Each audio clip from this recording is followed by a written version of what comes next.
What always gets the jump on me? Live Takeover. Episode 39. 39, bro. We did it. Welcome, everyone. Welcome to Scale Builders Guild and Hardly Resigns. It is it's Wednesday again. Wednesday, 39 weeks in a row. I can't We have been in front of some sort of device. That's incredible. I think to be fair, I missed one. I didn't even check in, I don't think. That is true. You were going to, but the internet was spotty at best. Yeah. Even spottier than your home internet at times. Hey. But yes, I will definitely. say that after trying to stream from another very populated place with what you would have thought was good infrastructure, it just goes to show you. You got it. Sometimes take for granted how good our internet is. It's true. To stream at this quality. Yeah. So, but we're here. Somehow we made it. And I've been doing reflecting lately. You have? I have. What have you been reflecting on? Well, I'm ready to get done with some projects and move on to others. You know, I've got some that are just like right there at the end stages. The 50K truck, the 6x6, or the 4x4 that's a 6x6 kind of. The UMG. Oh, the UMG, right. Yeah. That one. I've got a couple of other ones that are just like right there at the ends. Yeah. That I just want to get wrapped up. You and I have been talking about another project. There's no end to the number of projects. I know. I mean, never mind the projects I'm doing with you. Got other projects with other people I want to do. Yeah. It's just, you know, we have the RCPC, which. Blah, blah, blah, blah, blah, blah, blah. So, you know, I actually ran my drag car this week. Yeah, but not in any sort of competition. You accelerated, basically. I tried. Yeah. So it's not as easy as it looks sometimes. I mean, I'm pretty sure mine went better than yours, but. Wow. Well, I don't know. I got some straight runs in eventually. Yes. And, but it's not easy. It's not easy, especially how just like even though there are no prep roads generally, the road that I was on, which was I was testing where I was testing the TRX6. Oh yeah, okay, that's good. That's a good street. That's a good street. There's fresh asphalt for over 130 feet. It's amazing how dirty that is still. Like when I took off and it just threw gravel at me, I was like, oh wow, didn't understand that it was so. Yeah. No prep. They still sweep it though. Yeah, they'll blow it off. So I might have to bring my cordless blower next time I go to test. Oh, Nicole's available. Oh, never mind. I didn't think she usually came well with you on those events. Saving that clip and sending it to her. I love you, Nicole. Start with that. Yes, exactly. We should just ask about, did you see the associated SR10? It's just a short DR10, man. Right. It's a big deal. And well, my favorite parts of all the comments were it's the same. It's like, well, it's not. It's the shorter one. No, it's shorter. It's not the same. It's the buggy, but either way. It's internet questions are always the best, or internet responses. It's the RC10, basically, right? Or the same. I mean, length. I was surprised to see that. Yeah, that's very niche, and I'm not that I'm tuned into that market. I'm not a dirt oval man at all because we don't have it. There is a good sized dirt oval scene here. Okay, you remember where I used to go film U4 videos? Yeah. Basically, on the backside of the U4 track, same driver stand, you just turn around, was the dirt oval track. Convenient. And it's still going, and it had a really big following the last couple of years. I think, well, for some reason this year the attendance was way down. What? Why? Everywhere I've been has been so popular. The movies, yeah, live sporting events. I went to all of the NBA games here. speed dating. Wait, I don't know if you're allowed to go to those, Josh. I mean, it's a hobby. You're right. She was a hoe. For show. Great movie. Yes. Great. Great Hope movie. you got a big trunk. I'm putting my bike in it. Yeah. I love guys with motorcycles. But yeah, granted, it's kind of like the DR10. Yep. It's just like, well, it's the same. It's a car you already have. You just change some make parts. a body, make some wheels and tires. Put some different parts on it. I get it. Now, I think it would have maybe made people less hostile on the internet if it weren't for the fact that you can't buy a DR10 right now. So true. Yeah. It's so funny how for a very long time that truck, the DR10's been out for a while because we used them when they still weren't even really all that new for the Monthly Mayhem. And that was a year ago. The DB10s. And it was a DB10 then. But that was more than a year ago, wasn't it? Was that 2 years ago? Yeah, it was something like that. Oh my God. It was a year ago or more that we did the Kyosho Burnout one. That was over a year ago. Oh, where is the time going? I gotta slow down. I'm getting too old. Okay, so if that was 2 years ago, it had already been out for at least probably a year. A year before that. So that's a 3-year-old platform, which is, it's not a new platform at that point either, because it's just using other things that already existed. So it's, what was the point we were trying to make? That it's, I don't. This was your point. Darn it. It was about you getting too old and forgetting things. Touche. But this is the point I was going to make. Back then, you couldn't, if you wanted to sell a DB10, I would imagine that it was quite challenging. That is true. Right? So they're just like, Associated was probably like, we got a lot of these DB10s sitting around. We probably should come up with something to sell these. And luckily, No Prep Drag Racing came along, and it just happened to be the perfect kind of size. Yes, exactly. Had it not been for that, you could still get one. Yeah, exactly. DB10, DR10, same chassis, same chassis. Yep. Now the DR10 uses the buggy size arms. Yep. Now what is this called? SR10?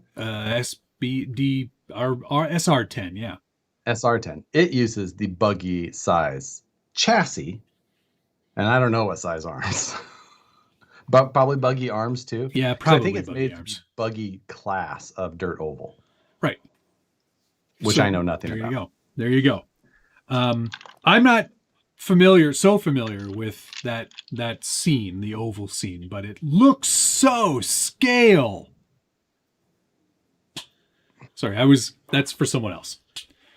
But I am. Okay. I got you. It'll come up. I'm glad you got that. I'm glad you made got it out of the way. I don't know if they actually are all that scale. I mean, I guess it sort of looks like a stock car. Is that the deal with that? Well, yes. Yeah. I don't know. Okay. I mean, I've been to dirt oval racing in the full size, and they look like that. Yeah. Okay. Because there's late model dirt oval. There's modified. I don't know. Whatever. Okay. You know what? It's another thing that we didn't know was coming out, and it's just adding to the list of things. Yes. I don't think it's something that I will have any actual interest in participating. Nope. So, drag racing. Yep. With adding the that Sky RC GPS box. Oh, it changes everything. Now it's great because you're competing against yourself. Then you have a number, you can compare it. I'm improving, I'm not improving. That's perfect for me because I have no friends. That's exactly what I was going to say. I was like, since you don't have any friends, right, this would be a great purchase. This is the cheapest friend you could buy. Well, I don't know. I could probably find a cheaper friend that would do a lot more. Quack RC, thanks for the $2. Sending the big bucks, just supporting in any way. You don't need to. I know you need to buy a TV. Save your money for a better TV. Get a what's that brand I'd never heard of? TL. I can't remember what it is now. TCL. That's it. Oh, I've seen those. Those are great TVs. Those are great TVs. I did all my research. Really? Yeah, they're really good. The Series 6 TCL, 65-inch or above, best bang for your buck in LED TVs. So Quack RC, top tip from the Scale Builders Guild, your authority on TV reviews. Exactly. I did not know that. I thought they were a cheap brand. They are, but that specific panel is the best. Great. I mean, there's only like 3 companies that make panels. Pretty much, yeah. LG or LG's subsidiary LG2, or LG's their other factory, Samsung. No, Rhett, that was for you, buddy. Your dad and I had a little chat. Figured that out. So there you go. What was Schultz saying here? Schultzy, DR10s and kits are available, just parts are behind. We're working on it feverishly. And when he says... So when I was trying to do the list, the wish list... you couldn't get one. They were out of stock. They were out of... There was one color in stock. Yeah, I was going to put it on my list too. I put that, and it was the purple one. Oh, that was the only color you could get. Plum crazy. I don't remember. I did put kits on there. I couldn't remember if the kit was in stock or not. Maybe it is. Anyway, John Schultz working on it feverishly must mean that he's sleeping less than 12 hours a day. Yeah, exactly. You ever seen John do anything feverishly? I've seen him chase his son when his son did something hilarious to him. That's about the extent of it. Yeah, that was about the extent of the feverish. I'm feverishly going to scold you. I forgot to put my bubbly in the refrigerator. Oh, man. So got to use ice tonight. Frozen water. Yes. But yeah, anyway. Turn that down. It's like a It's like a Coke commercial. Or it's some serious, what's that called? ASMR. Asthma. I'm going to slurp now on camera. No. Yeah. J-Rock said that we both have each other. Well, virtually anyway. Right. Josh still has more friends than I do that play with toys. Yeah. But speaking of the whole thing, I was talking about all of projects and things like that. I'm ready to get some done. When I went and tested it, the drag car. I was like, it is fun trying to go fast. Drag car is just, it's a short, you have a certain time, try it. Yeah. But it really made me also miss the Monthly Mayhem OMG 63. So You took it out. You took it out. I did not, but I may have sent some emails today. To whom? Well, one to our friend.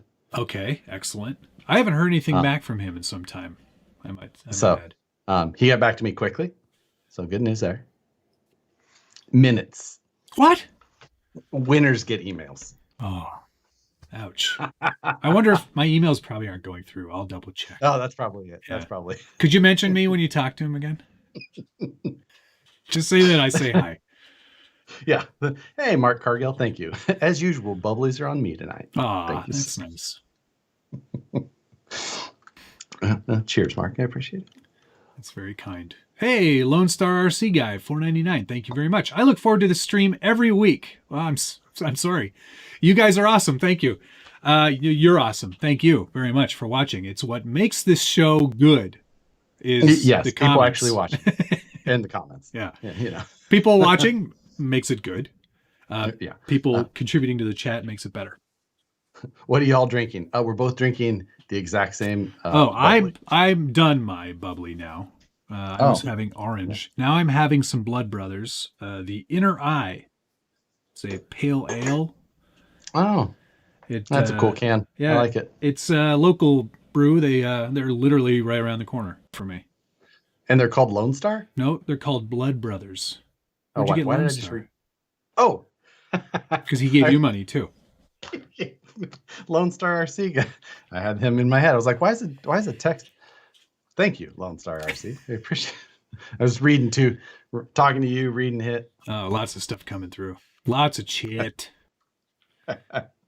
So yes, you and I had talked previously about doing a follow-up episode on the Right. a Where Are They Now version of the UMG 63s, OMG 63s, AMG, not UMG. No. OMG, as in, oh my goodness. Yes. So we talked about doing a follow-up episode on that, and I think my follow-up episode will be an attempt to crush my previous record. Mine's going to be an attempt to crush it in the other direction. I'm going to see how slow I can make it go.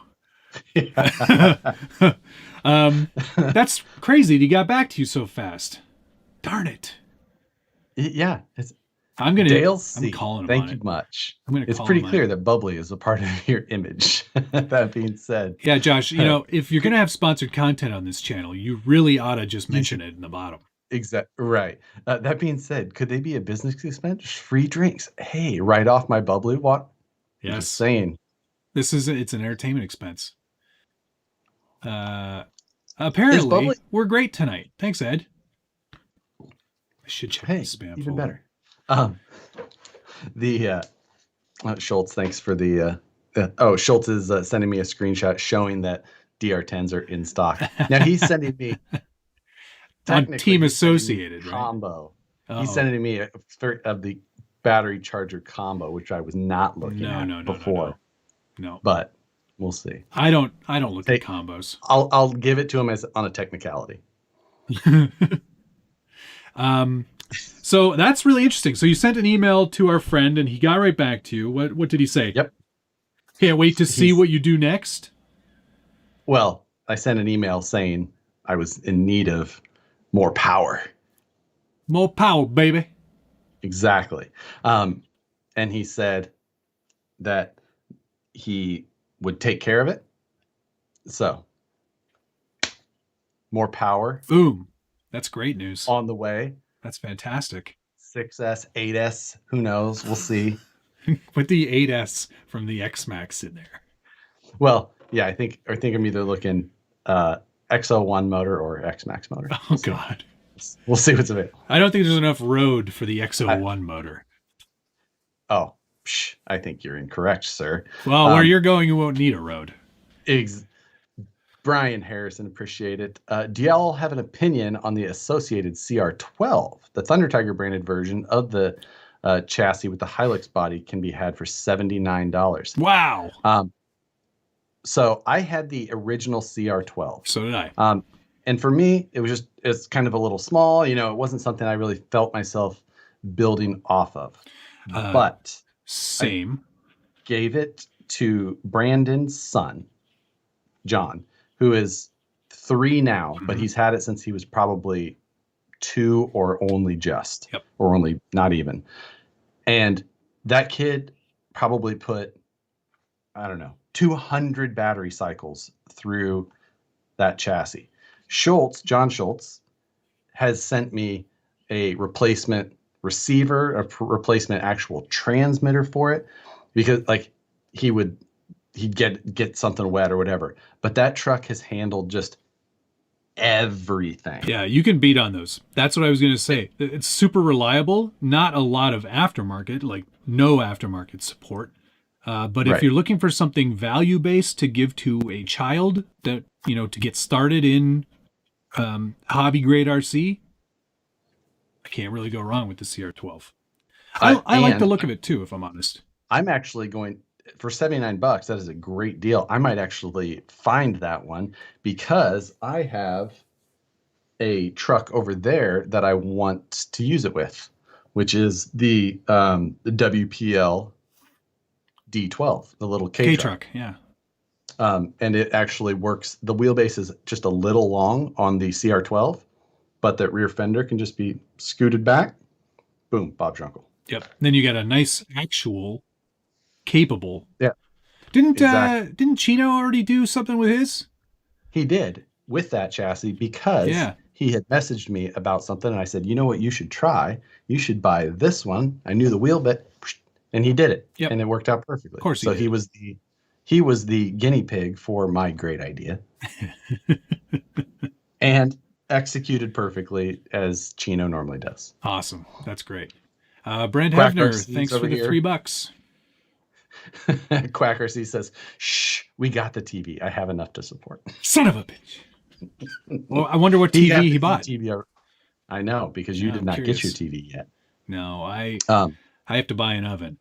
Oh, you have to buy an oven. That's right. And Mark Cargill, where Matt went, he didn't need curbs. Still found them though. Too true. Too true. I'm glad I went back to a crawler with it. It's quite the nice truck. I'm really looking forward to actually painting it, but it's gotten a little cool here lately, and I don't like painting in the cold weather. Mine will never see a different version. No. Leave it exactly the way it is. Exactly. And the only other thing that I'm going to do is I'm going to get a hold of Proline and see if they will pre-glue me a 6 reaction tires on wheels.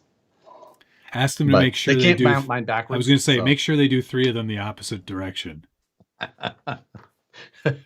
With drag slicks, it's weird that doesn't matter. Yeah. Brent sent me some sort of bird giving the thumbs up for $3. Thank you very much. I mean, that's even better. Yeah. But are you going to talk about some off-road stuff? If you do, I'll consider donating. Okay, Al Malone. Ooh. That is, you know what? Yeah, well, I was actually just going to start talking about my next off-road project. While you do, oh my God, that is looking pretty good. But Toad Daddy just, he posted, he crashed his felony into a cop car. Ooh. How ironic. How ironic. That's amazing. Wow. It's actually just a misdemeanor, though. Depends on the amount of damage, probably. Oh, Dad. Actually, I'm too much was asking. Why does Matt have a steel hat on? I don't think chainsaws are ideal for styrene, and he doesn't seem like a lumberjack. Wow, I could not read that. You'd be surprised what you can do with a chainsaw. But seriously, where did the steel hat come from? I bought it from the steel apparel store. I got a whole line of clothes. You can buy a steel jacket if you wanted. What difference does it make? Where'd you get your Fox hat? From the Fox store. Oh, because do you have a lot of vehicles with Fox racing shocks on them? Because guess what? I probably have more than you do.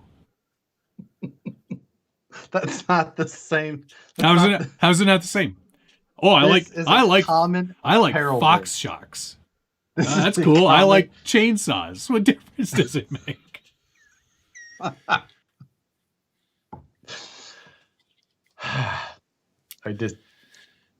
I'm waiting. I can't. Oh, cool Element shirt. Wow, you must really love Element then. One element. Two element. Where's my other one? I only have 1.5 here, but I have 2, so I've got more of those than you. Fine. Anyway, I bought it. You can buy your own steel hat just like this one if you like. What possessed you to do this? I was like, you know what? That's a good looking hat. I like that vintagey kind of steel logo, and I like to support my they're over there people. At the store? They're checking the website and they're like, "Holy! Someone bought a hat." We put this up as a joke.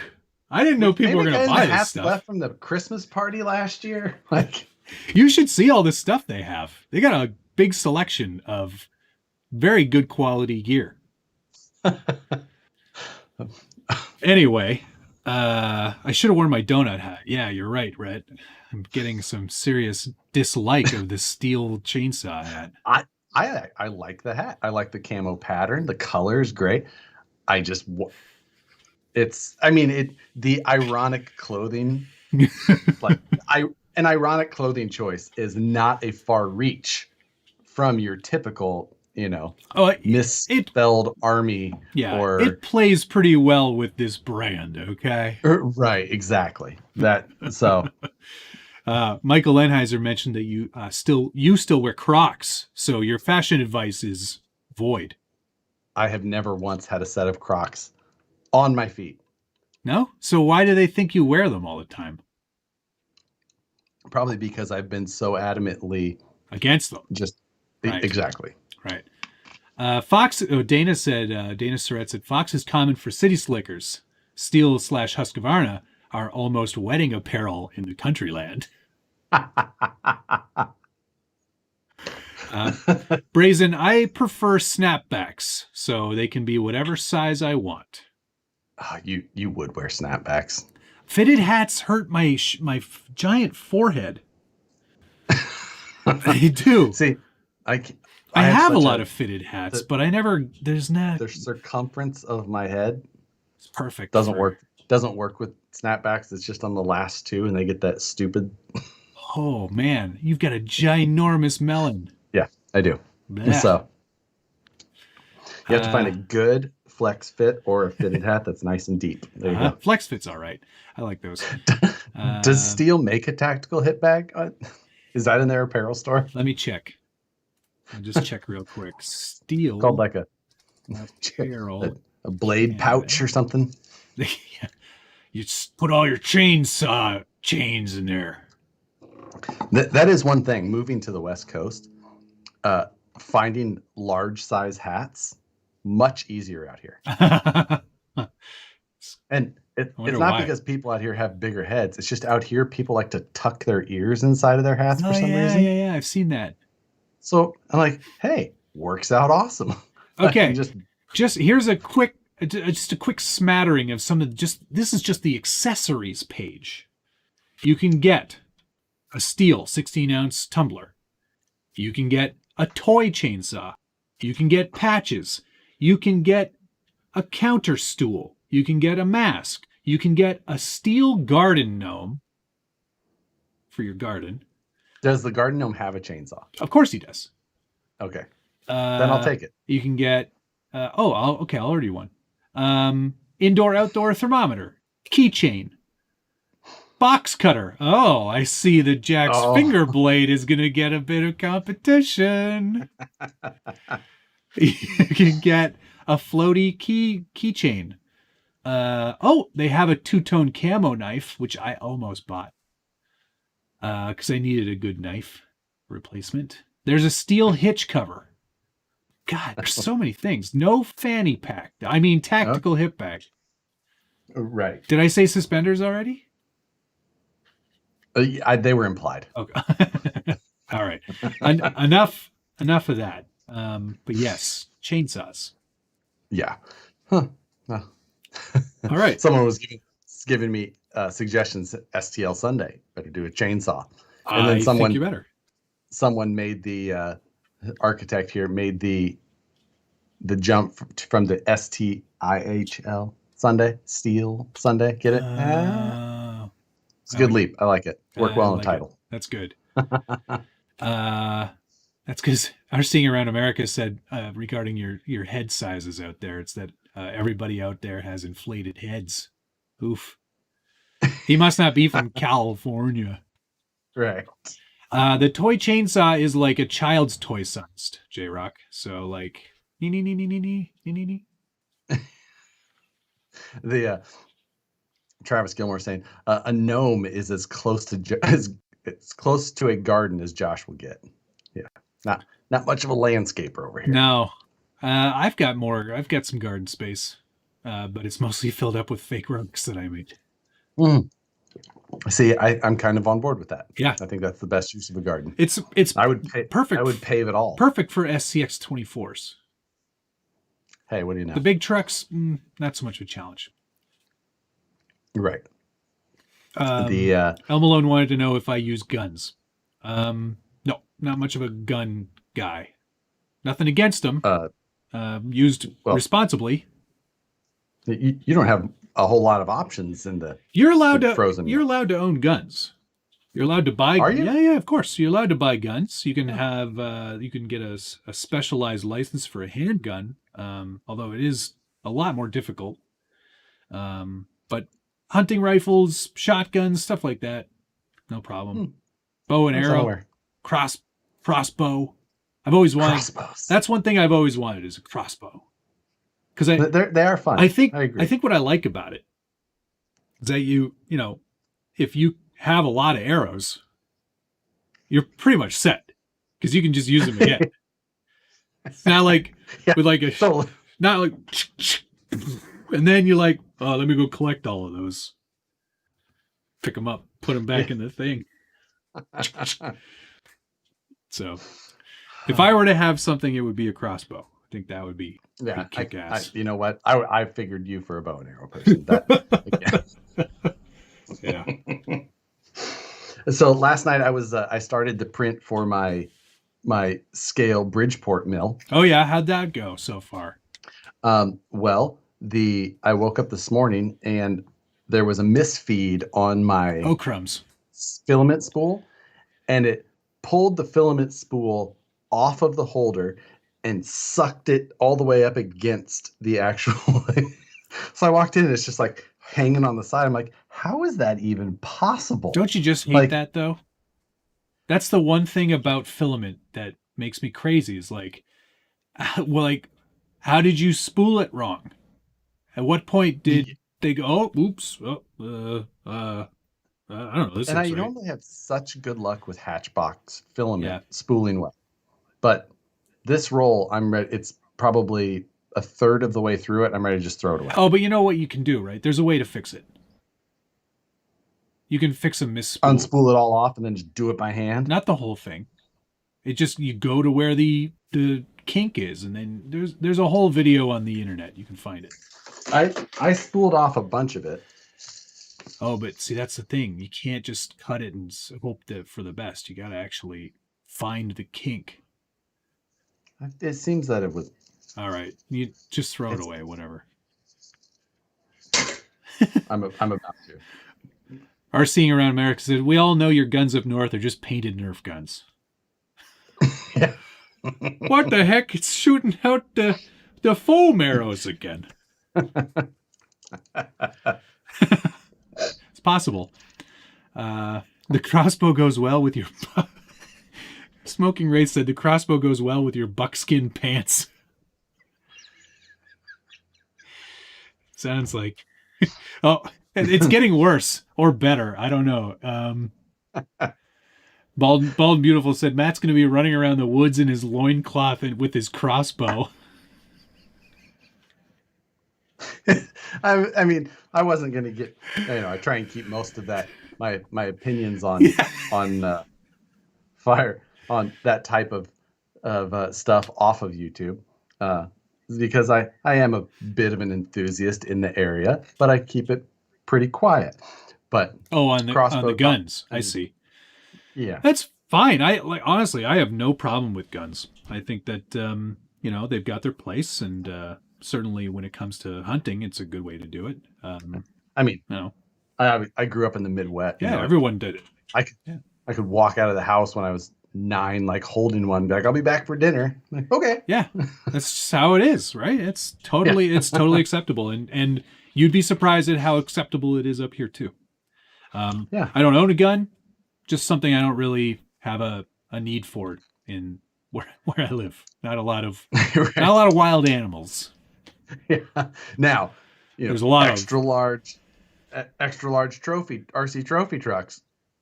I need several. I need a lot of those. I need at least 2 very large trophy trucks at any time. The good news is I don't have to lock them up. Yeah, keep that transmitter close to your bed. Right there. Right there. Although we did have an unfortunate guy come to the door last night. looking for a handout. Ah, Turned him away because I like to put my money directly into the hands of people that I think are going to help those people directly. So yeah, I know what you mean. yeah, It's weird going door to door. Whew. it's weird going door to door at 10 o'clock at night. Yeah, well, I mean, it's only 7 o'clock on the West Coast. So maybe he was, He was in the just wrong got time in. zone. Yeah. Yeah, he just Sorry. right. Sorry. Jet-lagged. Ginger RC said Matt has 2 guns, and then there's this emoji. I wish I could remember the line from Anchorman, and their names are, and he's got 2 names for them. That's right. What are the names, guys? Yeah, I can't remember. God. Hi, Westmaid. Thanks for checking in, buddy. But did you shoot your shotgun off the back porch on New Year's? No, Yeah, that's always one of the on New Year's, like, please don't shoot into the air, right? Because the bullets will land on people. That was shoot planes down. Kansas City. That's normal. That's regular.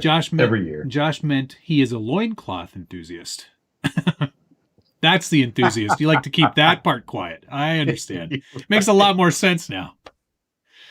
Jack and Johnson? Were those the names of his guns? No, that does not sound correct.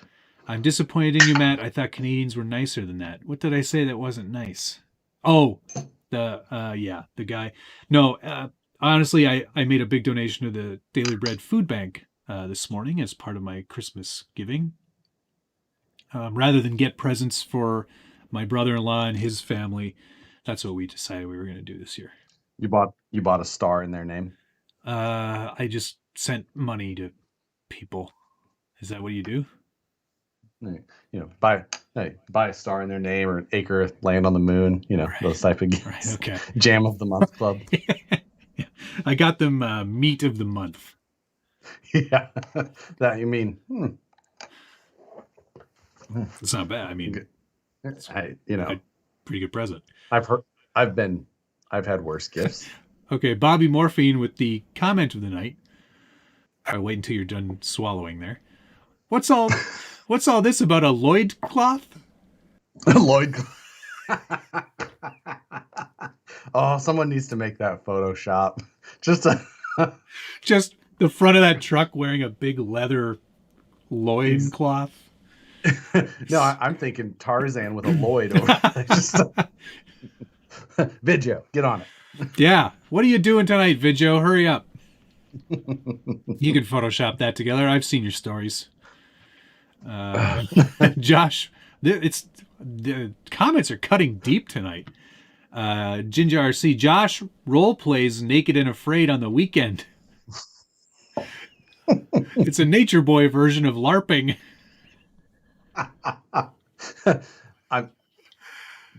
Nicole and I both big fans of Naked and Afraid. Who isn't? I love how horrible that show is. That's such a good show. There's always he's always like, I'm pretty cold, and I think this snake bit me on my area. That's usually more like an ant or something. Like usually if a snake, like you got a snake bite, yeah, you got an idea. It's usually just excessive mosquitoes or some sort of the jumping spider. The Lloyd cloth. Vidyo said he's on it. Nigel said he's still waiting on the Nigel J Concepts body. Yeah. You know what? There were some great names last week. I've written a lot of them down for future product ideas. Oh my God. Yeah. In fact, Vanquish should do a whole line of just named products. Yeah. All of our we're going to have a whole line of beadlock rings. The Charles drive shaft. Yeah. This is a whole truck in general. Everything about it, it's going to sound like a great big Texas family reunion. Yeah. But back when RC 4-wheel drive was just getting kind of savvy to some of the social media, and they were branding everything. At one point, it was like, the big dog. and then Yeah, the trailer right, and it needed its own mascot. So a logo and a mask.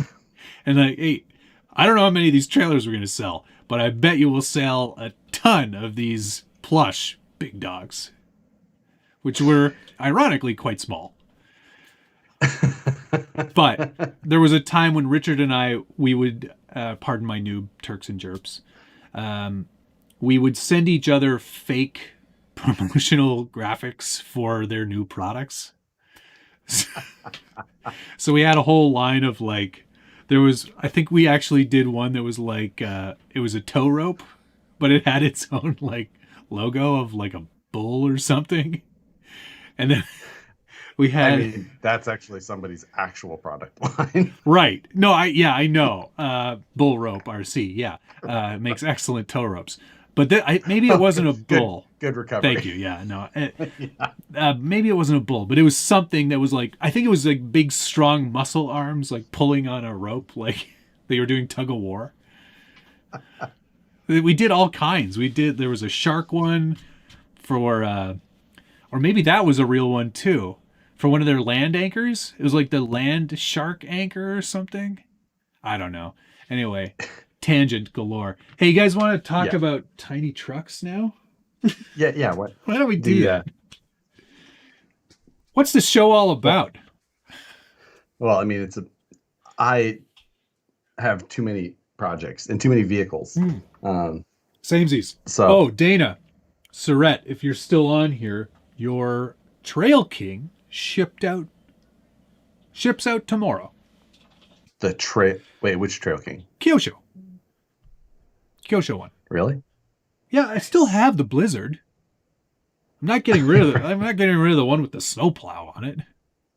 Yeah. That's got a lot more use. Has my Trail King got more use than my Blizzard. I mean, I still have both of them. They're both in the garage now, at least, though, because there was just no room in here. Yeah. Car hole. I don't have one of those. Yeah. Both of those have gone to a different shelf. The 50K truck, hopefully I get wrapped up, and then at least it'll leave. Even if I don't want it to leave, it's going to leave. Then I've got the Power Wagon to finish up, which I've got plans for that I'm looking forward to. Why don't you, like, instead of teasing everybody, like we've shown it before. 3 seconds of porn before it scrambles again. Just show everybody the truck. Well, this is a SCX. I bought this truck. Yeah, I know you did. I like it. It looks good. It's a nice truck. Heck yeah. It's got rock jocks. It's an SCX 10.2 chassis. It's a nice custom work on it. Yep. So I mean, it still needs a lot to be complete. But sure, but it's on its way. Looks quite. It's not far from it. Compy. It is. It was built as a class. Maybe it was. 2? I think it was built as a class 3. Oh. It had rear steer. Oh yeah. Well then, okay. So, mine will not be that way. But I need to put a transmission in it, and I have a new body that I want to have done for it. Have a paint job put on. Some this and that. Yeah. Some other cleanups and fun stuff. That's a good one. I like that one. I need to get that done. I'm gonna get that sold, and it's and then buy another truck. Well, I feel like I'm gonna put the wheels and tires on my Jeep, so I want to like just use one of these as like the motivation to do it rather than just, it's like Okay. In the chat, who thinks? Okay, tell everybody what you want. Well, the wheels they're going to be bronze or the goldish methods in a 20, obviously, with a little like a slightly bigger than stock tires, slightly. So, well, but how much sidewall? Not very much. They're stock 18s, so it's going to be almost the same sidewall.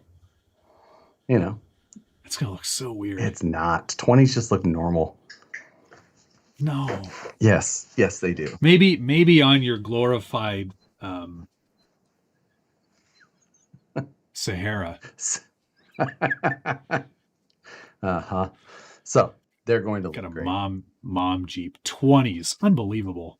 20s on a Jeep is wrong. No, it's not. You're making it look donk. No, a donk.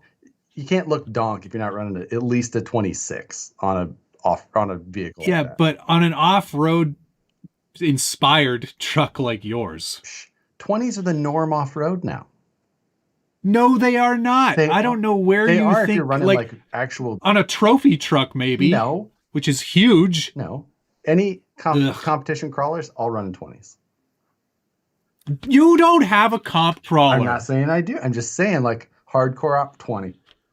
40s on 20s all day long. Dude. Okay. You can be wrong. I can't wait until you get them and you go, nope, that doesn't look right. So I hate it when that guy is right. You've never been right. Against when you've disagreed with me. When disagreeing with me. You've been right many times because obviously we share the idea a lot. And most people in here are saying 20s on a Jeep are going to look really weird. So, I mean, let's see. Other than that, I've only tinted the windows on the Jeep, and I have a ceramic coat going on Tuesday. So. Oh, good. So you'll never have to wash it. Yeah, that would be the goal because I don't do that very often. Right. But we had new neighbors move in at the shop, and they happened. So they've been doing they're detailers. All kinds of things. Excellent. That's good. Yeah. If I were to get wheels and tires, I actually like the stock Rubicon wheels that I have. They're 17s. I will stick with 17s, and I will just get bigger tires. Right. I'll stick with my stock wheels for now. I would like methods at some point in the future, but I'm still waiting for you to offer the discount to me. At which point I will take advantage of it. Until that point, I'll probably just go to 35s because I don't want to ruin my truck for daily driving. Right. Yeah, exactly. Yeah. I mean, mine stock size tires on mine are like a 33 and change. So I'll be, the tires I'm looking at are like just like 34 and a little. So okay. All right. So, and like I said, they're 18 stock. So yeah. A little more. Moose Jaw said method 17s with some BFG cam 3s. I could do that. I could totally do that. Yeah, it'd be all right. Yeah, it'd be all right. It'd be all right. It'd be all right. Okay, let's talk semis for a minute. Okay. Because as you can see behind me, the trailer is getting mocked up very well. I built this really great. Yes. I did this whole thing for the motherboard, which holds everything in place very rigidly. I can't pull it forward. Everything else will fall off.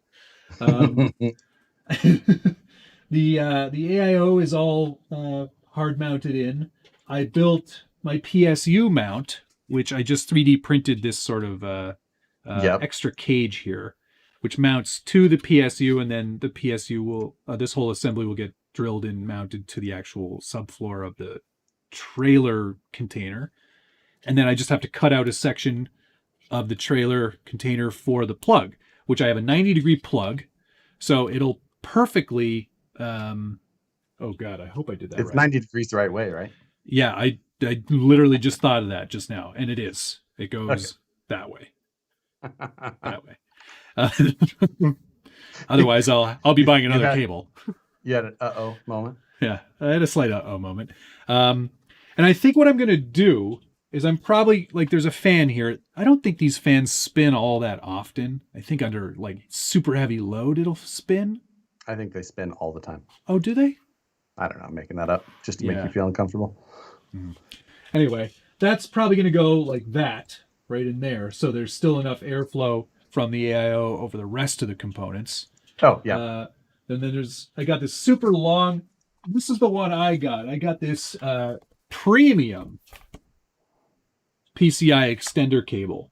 So I was trying to figure out if I bought the same one as you. I did not, because I looked up what that one cost, and it was like $75. It may have been that much, yes. Yeah, I did not buy that one.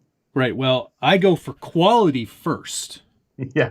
And thermal take, my friends. Oh, I agree. That is going to be a nice addition. However, I went a different direction and went with two less expensive options. So 2 instead of 1. I'm already Yes. worried. Yeah, I mean, like you said, like you brought it up to me, Linus Tech Tips showed you could daisy chain could like put 10 of them 10 of together them and it together. made no difference. Yeah. So anyway, then that all goes to the video card, which will go at the back. And then I bought a new ML120 Corsair fan here for the rear of the truck, which will sit on the actual chassis again and blow air down or in, out. I think we'll go out on this one, exhaust. Yeah, I need to finish up some of that. I had to reconfigure how I was going to place my graphics card, which I definitely didn't drop. But that's beside the point. Say again. Nothing. But I think we're in good shape. So I've routed my PCIe cables to make sure that my new graphics card location was going to... Wow, that is flexy. I hope you don't pull that whole thing off the shelf. I can't. It's like attached. The motherboard's attached to the trailer now. No, I'm talking about the whole trailer. Just pull it all off. So I could put this anywhere I want it. Yeah, I could even carry it around like this, not even mounted. Anyway, it is quite flexible, yeah. Yeah, that is nice. So I think that I'm gonna be good there. Want to see how much I've done on the truck? Because it's coming along. Yeah, I can show you mine as well. It's still in the box. Yeah, good job. It's still in the box, other than these frame rails. Cool. So there's the cab. It's funny how small it is in comparison to like everything else we usually play with. That's also what she said. But it's got a lot of pieces to it that still need to be completed. Of course, because of the temperature, I've got to get primed and painted sooner rather than later. So what I'm doing is I'm not following the instructions exactly, and I'm assembling as much of this that's all painted in one solid color first. Then I'll go back and install, because the speaker, they actually make you put it in the top here. Because everyone kept saying, you're going to have a hard time finding space for all that MFC stuff, or MFU in the cab. Because when you install it, they demand that you don't install any of the interior bits. So you can't put the seats in the dashboard. Because it won't fit. The MFU takes up a lot of space in these upright cab trucks. And it's going to be a tight fit, so I'm going to have to tint all the windows. Darn. I mean, that's okay. I don't mind that so much. But there's also a lot of steps involving the actual placement of lights that you have to do as you're constructing it. Right. So it's like basically paint it, take it all apart again, wire it back up, and then put it back together. So there's a lot to do with that. But here's the state of it right now. Good Lord. Yeah. Honestly, it's already looking... How much time do you think you have in that portion of the build so far? I would say in like hours, probably 40. You're lying. 30 minimum. What? It's an involved build. I'm not going to lie. One of the things that I read when I was going through like other people's kind of research and stuff is that when it calls for you to use thread lock, you darn well better use it if you're using the MFC, MFU, because of that the vibration unit. It'll shake everything off if you don't thread lock everything. So everything's been thread locked, which adds a lot of time, right? And you're playing with like M2.6 or M1.6 screws. And there's a lot of screws, man. I'm Well, so tired. My body is tired from doing this much construction on it so far. so I got all the hardware ordered for mine today. Good. Um, so I'm planning on starting mine on Friday. Yeah, well, you're not going to get much done. I'll tell you that. Yeah. And I'm being honest. I mean, I was pretty meticulous and I trimmed a lot of pieces carefully because I wanted it to look good when it was put together. And then there's a few metal pieces that you have to bend as well, like some photo etched parts on the top there. You see that? Gotcha. Yeah, I see the little Yeah. detailed tread plate stuff. Yeah. Um, And there were a few like mold lines that I sanded off because they were really offensive. I could have gone even further with it, really, but I kind of got to a point where I was like, okay, I just want to have this part assembled. And then when you start Right. adding all the lights and the wiring and everything, it's a whole other mess. Like, I'm not even showing you all the wires because I already tucked most of them away, but there's like all kinds of Yeah. stuff. This is only half of all this stuff. It all still has to get plugged into the MFU. And I still Oh, have to man. I have to cut the connector off so I can put a proper battery on there.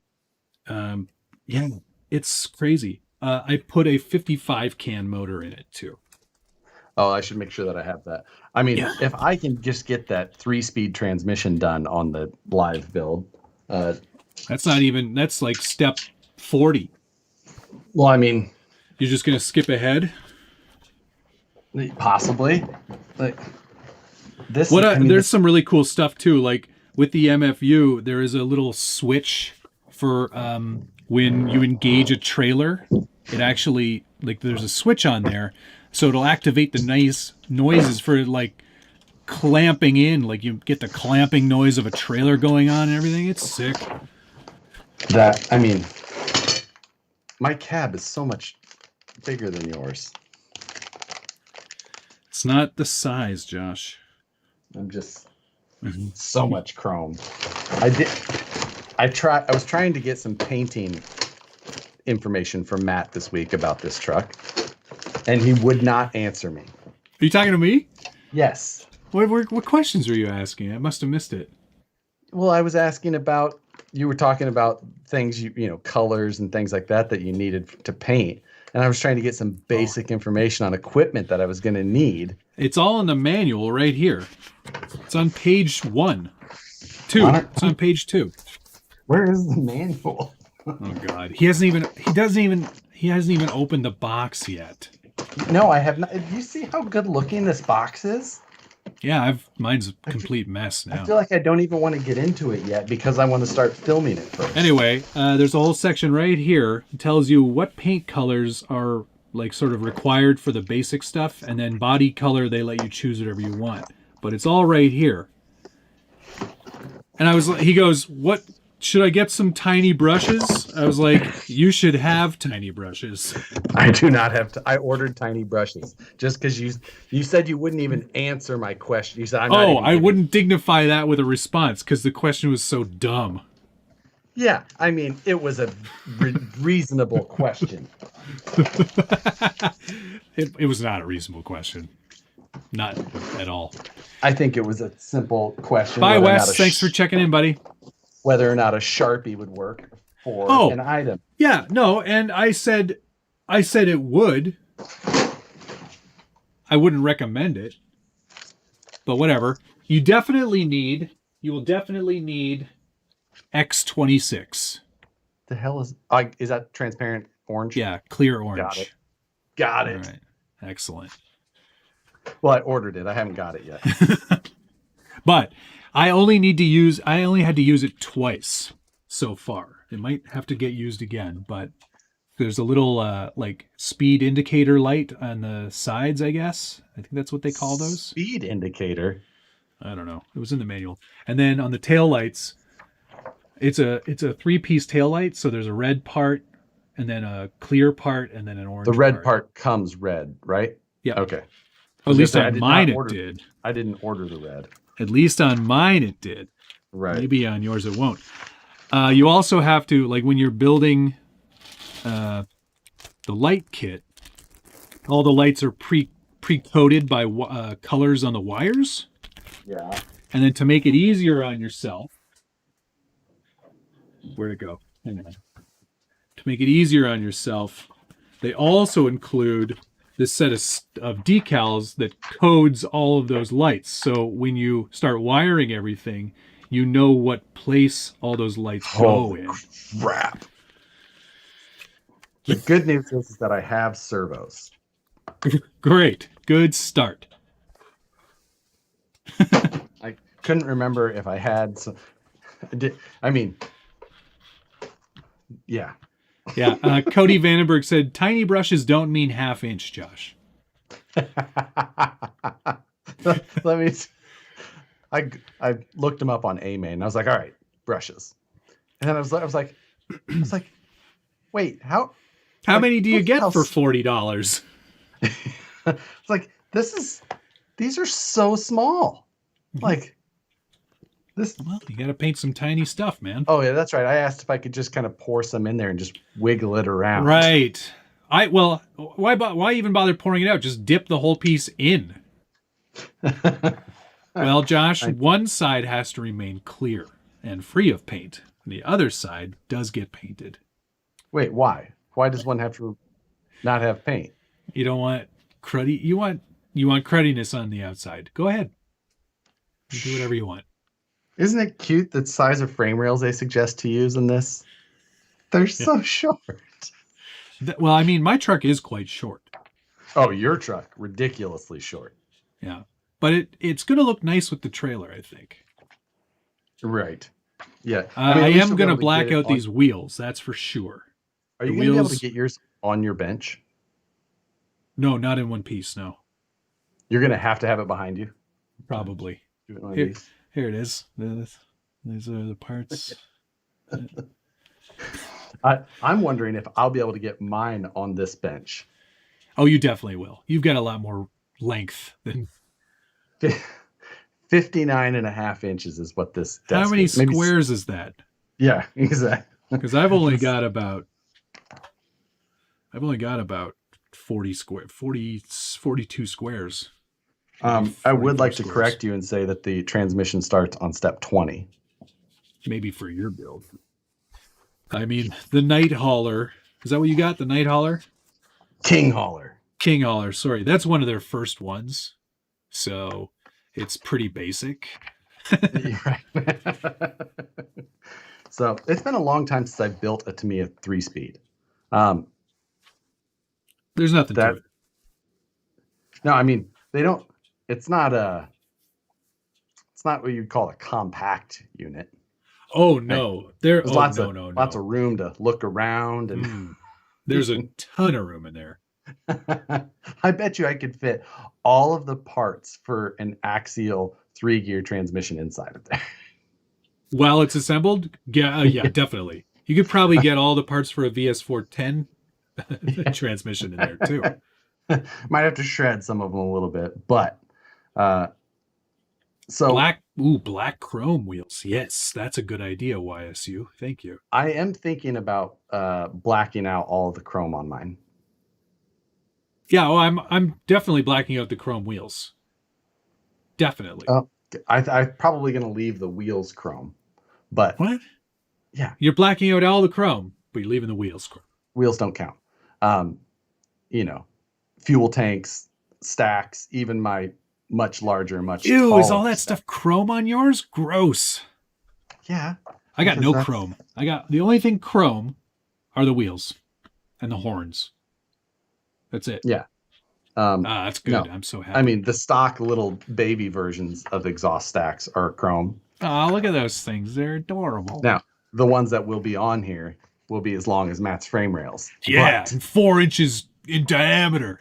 Yeah, scale diameter. I mean, just actual diameter. Just little trash cans off each side. Yeah. So, yeah. Yeah, extending the chassis, that's going to change some mounting locations. Have fun with that. It is. I'm looking forward to it though. I'm not scared of that. Guy at Moose, I use Easy Off. I've used Easy Off in the past to remove chrome.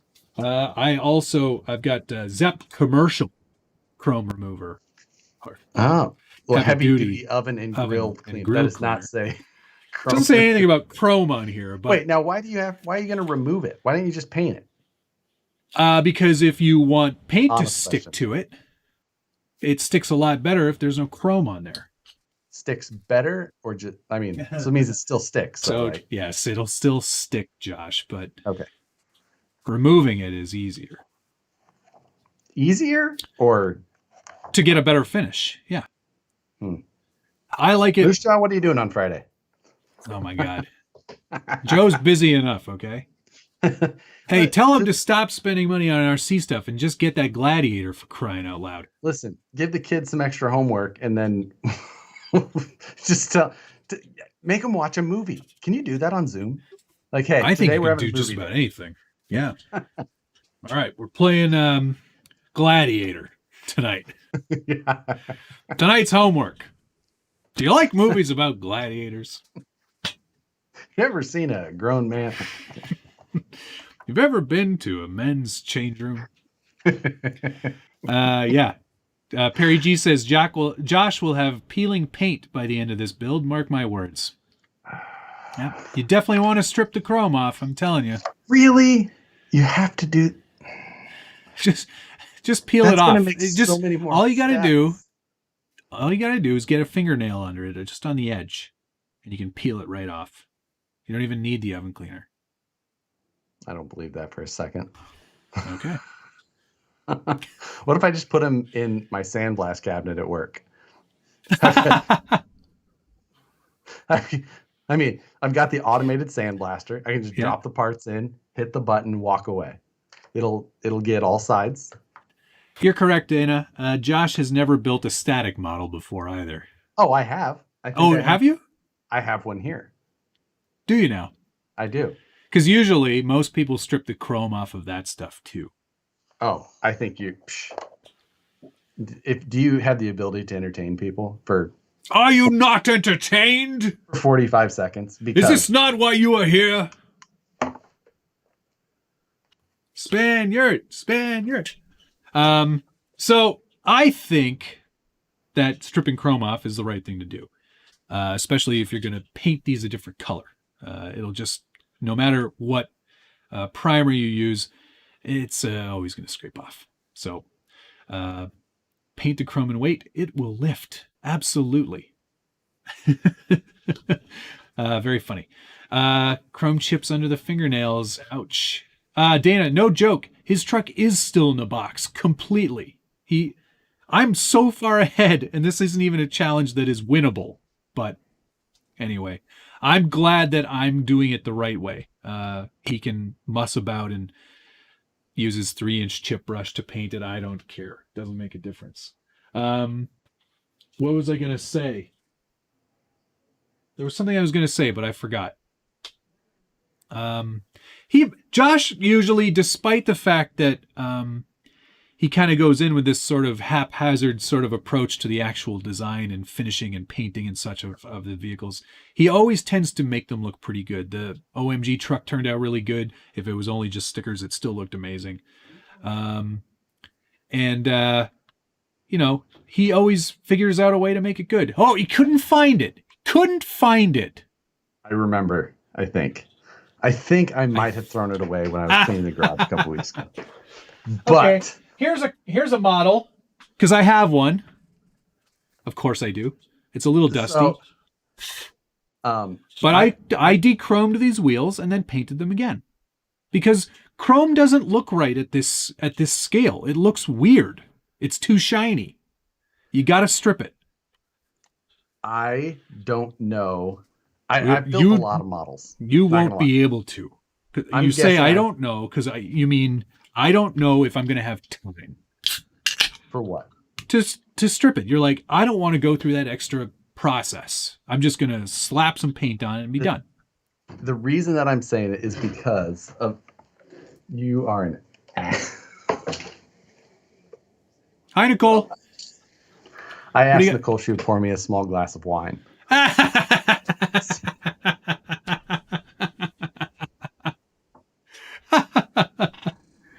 That's priceless. I love Nicole. It says best cat dad ever, though. Aw, that's adorable. And then she flipped me off and said, "Thanks for making me get up." She must have a really busy On her, night I'm of gonna- TV to watch. Joke's on her. I'm going to enjoy it. Slowly. Not all at once. But the whole point of my static model, let's say that I've built 100 models, not 50. Goes from 100 to 50, just like that. I'm just saying, like, whatever. 25. I built models growing up quite a bit. All right. I remember, I would say on the high side, 5 of those on the high side ever saw any paint put on a single part. I see. Now we're getting to the crux of the issue here. You just don't like painting. Oh, don't pander to him and bring him a regular glass. Well, that's not even, that's like a straw. That's like, That's a pretty hefty glass of wine. It's a tumbler of wine. It's like you this get. is why I married. Just like with paint, you know what? Sometimes you just got to go all in. I hear you. Now, the models that I do remember painting, I painted them after they were done. Oh, great idea. Yeah, this was an opportunity. I think I could have probably actually kept them on the trees and actually painted them then. But I want to assemble and I want to get as much of it put together so I know kind of what needs to be painted what. It's one thing to look at it in the manual. It's another thing entirely to see it actually together. So yeah, we shall see. I have concerns. I don't doubt it. The painting part, I did order paint. I ordered 3 cans of orange and 3 cans of black. All right, so I guess we know what scheme it's going to be. Pumpkin. All right, well, but I they were haven't out bought of the any normal paint black, yet. so I had to go with the metallic, but I think it'll be fine. Yeah, that'll look nice. What? So is the whole thing just going to be orange with some black trim? Yeah. Oh, you're really going outside of your bubble on this one. I've chosen. This is the color I'm going with for the trailer. Gotcha. You know what? That color looked, good on the second place truck for OMG too. It's not the same color. It's close. Damn near. This is called Atlantis. But I think it'll be a nice color to weather. It's sort of like, containers are always painted in sort of a gaudy color usually, right? They're not like, it's like red or blues or greens or aquas. The one I'm referencing is pretty much this color. So what is your definition of a gaudy color? Orange, turquoise. Look at containers. They've got a lot of crazy colored containers. They're like maroonish, greenish. Yep. I would say that a gaudy color is like teal or highlighter yellow. Anywho, bright purple. Well, it's different opinions of gaudy. I guess so. But I'm gonna do it. I'm gonna do the container in that, and it'll get heavily weathered. Like that's the whole point of this, right? It's gonna look pretty cool. That is going to look good. Yeah. I have no doubts that your truck and trailer is going to look fantastic sitting in a photo. I hope so. But because it's such a modern truck, I can't really do anything too crazy with it. Like you can't do flames. It look so weird on this cab over. Don't let Rich Trail hear you. I know. Or John Schultz. You want some rock style flames? Yeah, I want concrete flames. Concrete flames. It's hot concrete. Yeah, I don't know. I've got some ideas on the cab. I haven't totally decided yet. I just want to kind of get it built and stare at it for a couple of days. Yeah, Yes, there's definitely going to be some cool graffiti on the trailer as well. If I had time, I'd ship it to Richard and let him do his business on it. He's so good at scale graffiti. Yeah, he really he's got a good eye for it. Yes, he does. Then my trailer is the other thing. Like obviously it needs some. Now the big panels that are going to be on the side, I plan to do with a wrap. Yes. So, but a lot of the trailer pieces itself are like a chrome or a aluminum, just raw aluminum channel and some gray molded pieces. And I'm contemplating just shooting all of those in a black. Yep. Just some sort of flat or matte black type thing. So I don't know. I've contemplated. There was a lot of assembly to all that, and I'm contemplating not doing a lot of disassembly before I paint those things. So, which I think should work out just fine. I think I'll be able to do some masking and it'll be just fine. I'm confident that you'll be able to get it to look pretty good. You always do. Yes. At least in the video clips that I decide to share. Right. Mine will be a little more in depth. Yeah, I'm gonna definitely paint the whole trailer all in one shot. I'm gonna get everything laid out in here. Probably maybe even fire it up and test it, and then disassemble, take everything out, put it back together, paint it, then take it all apart again and reassemble. I feel like I'm so far behind what your time schedule is. I don't even have a schedule on this. I'm just kind of going. Saying like how that timeline is going to play out. Like, well, the 30 plus hours I've already got into the actual semi construction. Like now that side of it, you can handle that. That's no problem. Yeah. I'll be, I mean, because if it took you 30 hours to do that, I can do it in 10.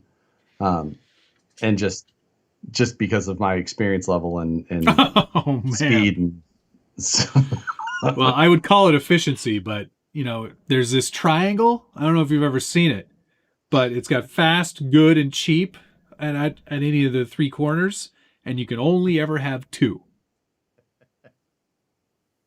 I might not be fast, but I'm good. You know what? I've been accused of being fast many times. So not scared. Yeah.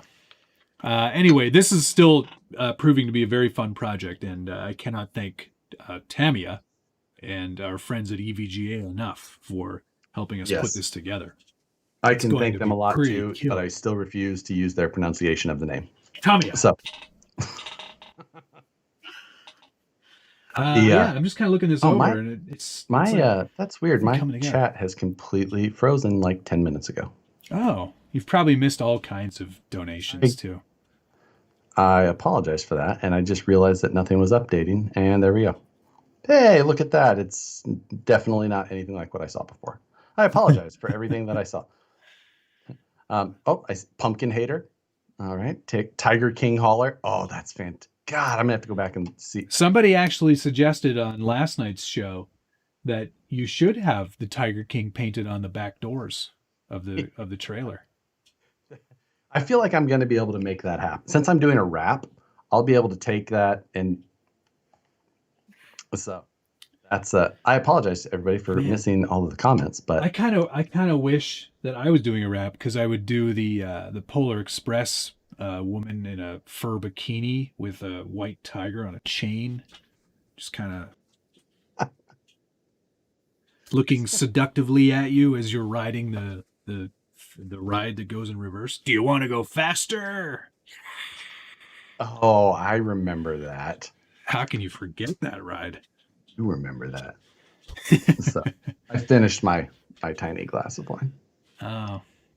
Can you fill the tiny glass from the big glass? Just keep drinking out of the tiny glass? I feel like if I would have drank the big glass first, I would have been up for that. But now you just have that. That's a great idea. Pint of wine. Does it come out of the tap or? Yeah, no, it's regular box. Oh. The finest. None of this old wine. Bring us some new stuff. This is I only buy one brand of wine. Yeah, it's called Josh. It's very common wine here. Josh wine. Is it $9 a box? I mean, it comes in. It's probably around $9. That's a good bottle of wine. That's good. Good for you. You know, here So, in Canada, well, in this province anyway, hey, we Chids has joined us. we have a liquor control board, Yeah, the LCBO, yeah, exactly. and that's the only place you can buy booze. You can go to the beer store, which is ironically it's called the beer store, Mm-hmm. and that's owned by a consortium of brewers, and so Oh, like Labatt, Molson, Coors, they all have a sort of a stake in that company. So you can go and buy your beer there. You can also buy craft beer and local beer at the LCBO, but it's the only place you can get it. And by proxy, they're the largest single buyer in the world of alcohol. I could see that. Yeah. I mean, there's not much to do in Canada when it's cold. So you can imagine these LCBO bigwigs just kind of leaning back on their chair, putting their hands behind their heads. See, I thought LCBO. What do you got for me? What Exactly. kind of deal can you get me? And then they market the pricing. Ouch. Yeah. Nicole and I, when we were in Canada, in Niagara, we got engaged up there, right? Congratulations. Exactly. Right before the G6. Congratulations. Now jump in the barrel and go over the falls as it's traditionally done. So we were like, hey, let's get a bottle of champagne. Like, right next to some stuff. Like, oh, no, can't go. Like, what are you looking for? Like, champagne. They're like, oh, you gotta go up to the front and ask the man to get it out of the case from behind the office. Well, we didn't even know that we had to go to a special store. We were just trying to go to a store. Oh, you were at a grocery store or a convenience store. Yes, exactly. Nope. You were at the Max Milk and they didn't have the champagne that you wanted. Yeah. I mean, the fact that I might have been at a convenience store looking for a bottle of champagne to celebrate my engagement before the RC event we were going to the next day, Hold on. Says a lot about. You got engaged at just before that G6? The day before. Wow, what a lucky lady. Was it at the rest stop? Were you like, no, it was on the Maid of the Mist or whatever they call it, the horn blower. Did you have the ring in your pocket and were you like, I don't know, here, take it? Kind of. I don't know, whatever. I said, don't drop this. Don't drop it. I paid $400 for it, okay? Less? No. Well, yeah. Okay. That's neat. It was an heirloom ring. Okay. All right. From her side. Fair enough. Oh, so you stole it from her family. She gave it to me years in advance when she was here. You might need this someday. Yeah, you're gonna 5 years later. Here you. Her mom was like, "Look, no one else has asked, so just take this ring." And I mean, if you guys are still together after I don't know, 3 months, maybe just ask. Great story. I'm so warmed. The romance runs deep here on this channel. It's true. Somebody was very nice on here. I have to go back and find it. Kevin Gibbs said, "This is an RC show, but you two have the best comedic timing." That's pretty nice.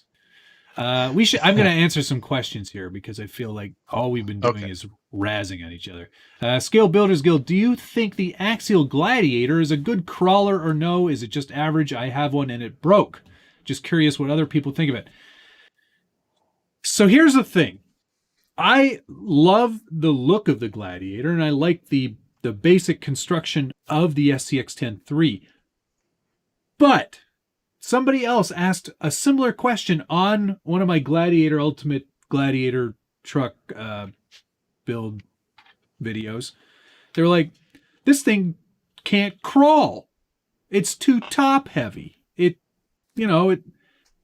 doesn't work. like my super light, like he compared it to a trail walker, which is a pretty light truck with not a lot of frills, overdrive, and it's just that's just how it. I'm not surprised that it didn't do as well as a trail walker. It's a very long wheelbase truck, and it is very top heavy. Which that long wheelbase, like you're talking about, is a pretty decent contributing fact because that wheelbase is all added in the rear. Yes, exactly. So when you take and you have points on triangulation is a big part of four-link suspension geometry. You want to have a certain amount of triangulation or difference in triangulation. So when you take those angles like this and then you make these points further away from each other, they start to straighten out. Totally. And you lose triangulation. Yes. Which on that Gladiator contributes to some torque twist. Absolutely. There is more torque twist in that truck. And a little bit of axle shimmy movement. Yeah.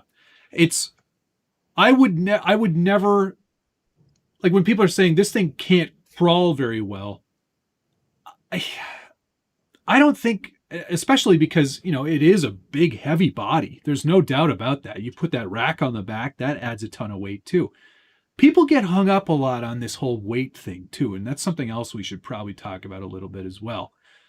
But this is I think if you're going to look at how that truck is positioned, not just in its tiny world, but also in the full-size world, you can go off-road with it. Absolutely. It's an off-road truck. It's got four-wheel drive. It's got all the systems that you can get in a Wrangler. But it's still a truck at its core. Yeah, I mean, exactly. It looks better than a regular Jeep. It's usually owned by cooler people. It's owned by people who desperately want to be part of the Jeep club, but have to have the utility of a pickup. I understand that. So I think that for cutting sheets of drywall enough. All of that will transition well into a discussion about weight. Totally. We should get into it. Final point on the Gladiator. I think it's a really great trail truck. And for most of the typical trailing that we do in this sort of the scale kind of world, it's going to be just totally fine. If you're trying to get into comps or if you're trying to do more extreme rock crawling, absolutely don't buy a Gladiator. If you're gonna do that, there are much better options, specifically suited to that kind of terrain and to that kind of, enthusiasts. Right. It's a great truck. I like mine a lot. I haven't driven it much because I'm still kind of building it, but let's get into this weight discussion. I want to get into the two things. I want to get into the weight thing, and then I think we should top 5 list some trucks. But yes, before that, let's hit some other quick questions because yes, we did. Chibs here was asking, "Hey Josh, did you take the stock power plant out or in your Baja Ray?" The stock power plant lived in the Baja Ray until I needed it for the original drag bolt. That was the power plant that powered the drag bolt until I swapped to the Tekin setup. So it did stay in there. It did fine until I needed it for something else. Do you have a quick one? Because I've got a couple more. But go first. Yes. Most people are agreeing it is a trail truck anyway, not a crawler. There was something good. Oh, did you pick up a bag of milk when you were in Canada? I don't know that. I didn't even know that was a thing. Yeah, we sell milk in bags here. And you put it in like a pitcher, and then you just snip the end off this bag and pour your milk out.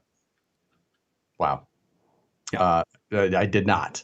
The hotels that we were in, I think, provided. They had their own milk. Oh. Pretty classy place.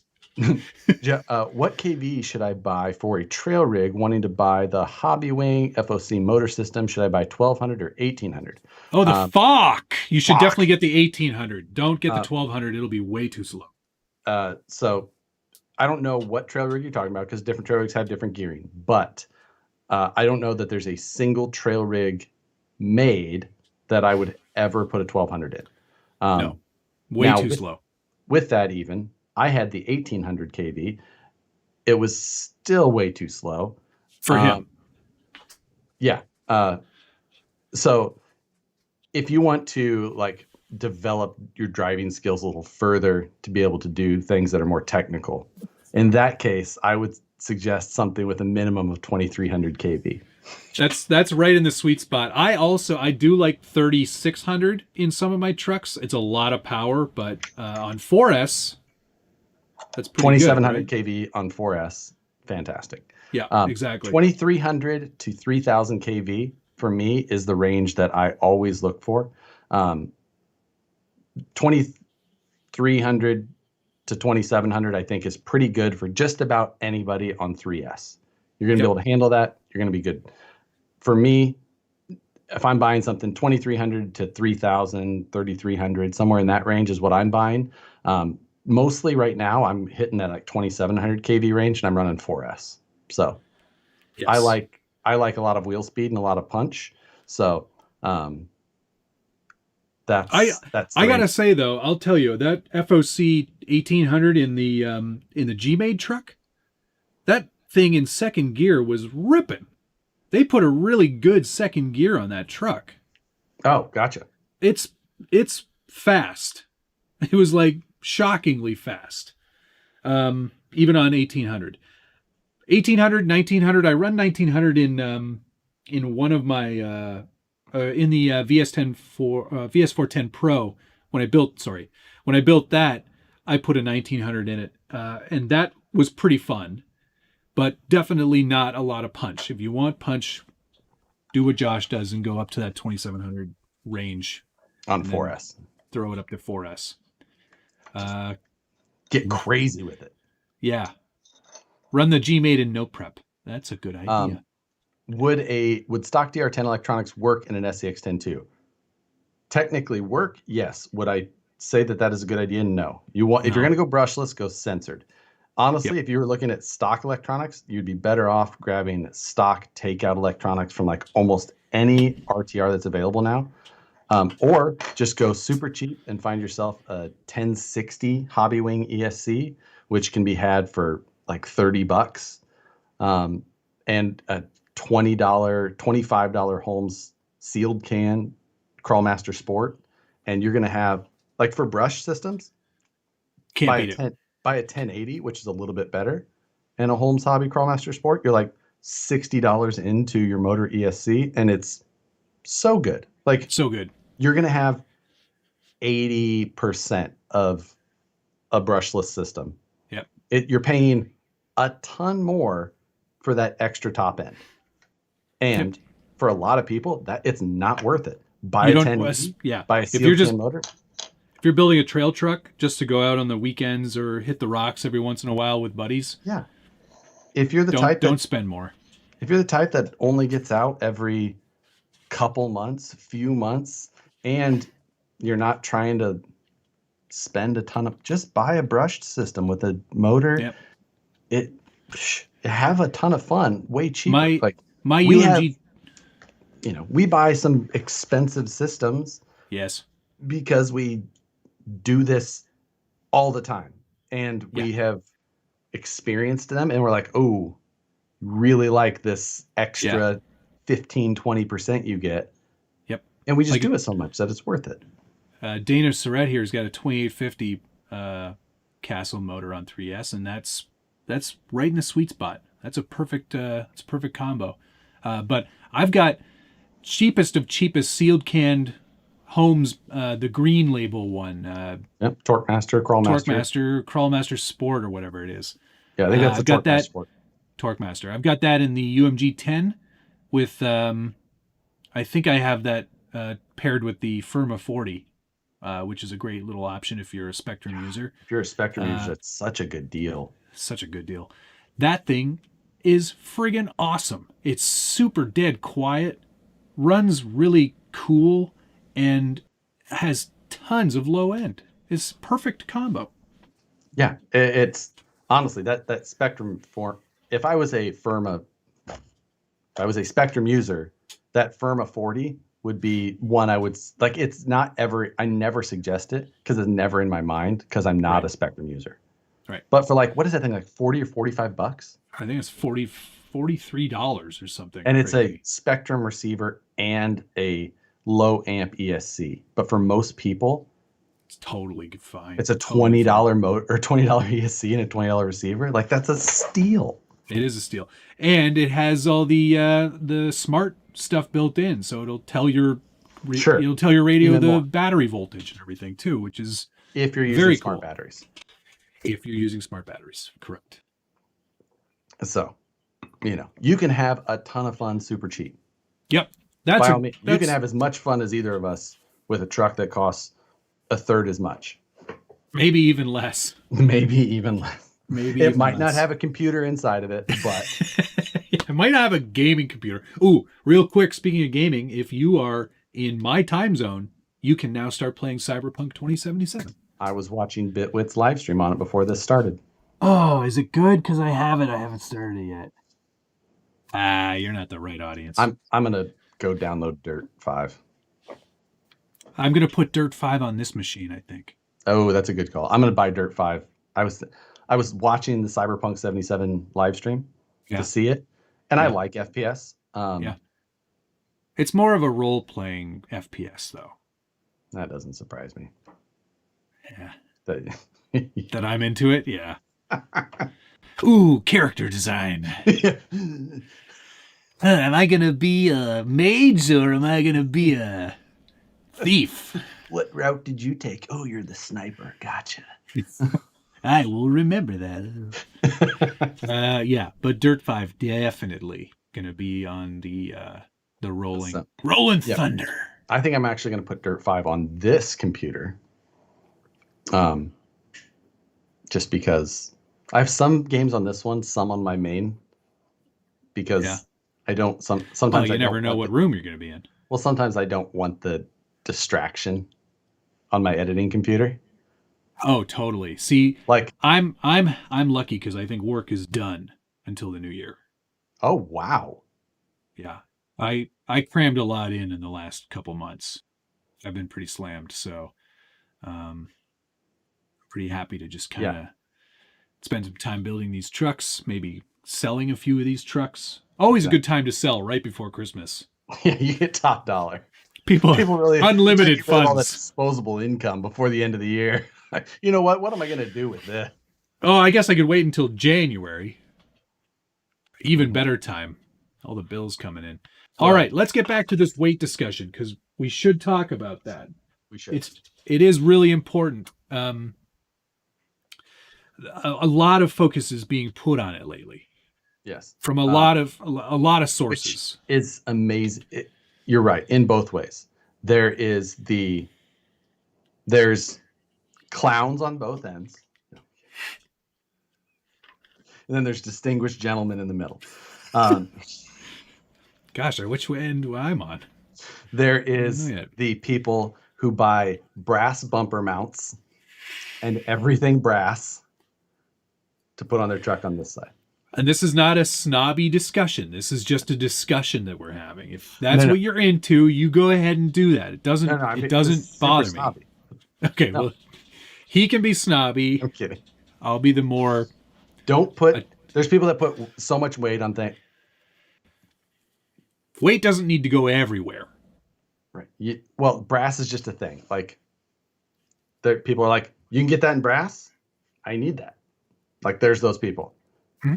I have many times thought about, I wonder what the most brass truck I could build is. Because YouTube famous. That's our next challenge. Right. Monthly Mayhem Brass Edition. Exactly. 2 brass holes. Yeah. I think I titled a video that one time. Did you really? Yeah. It was my Power Wagon. VS410 Power Wagon with the TRX4 axles. Oh, right. I put a bunch of brass on it. Called it a brass hole. So there's that side.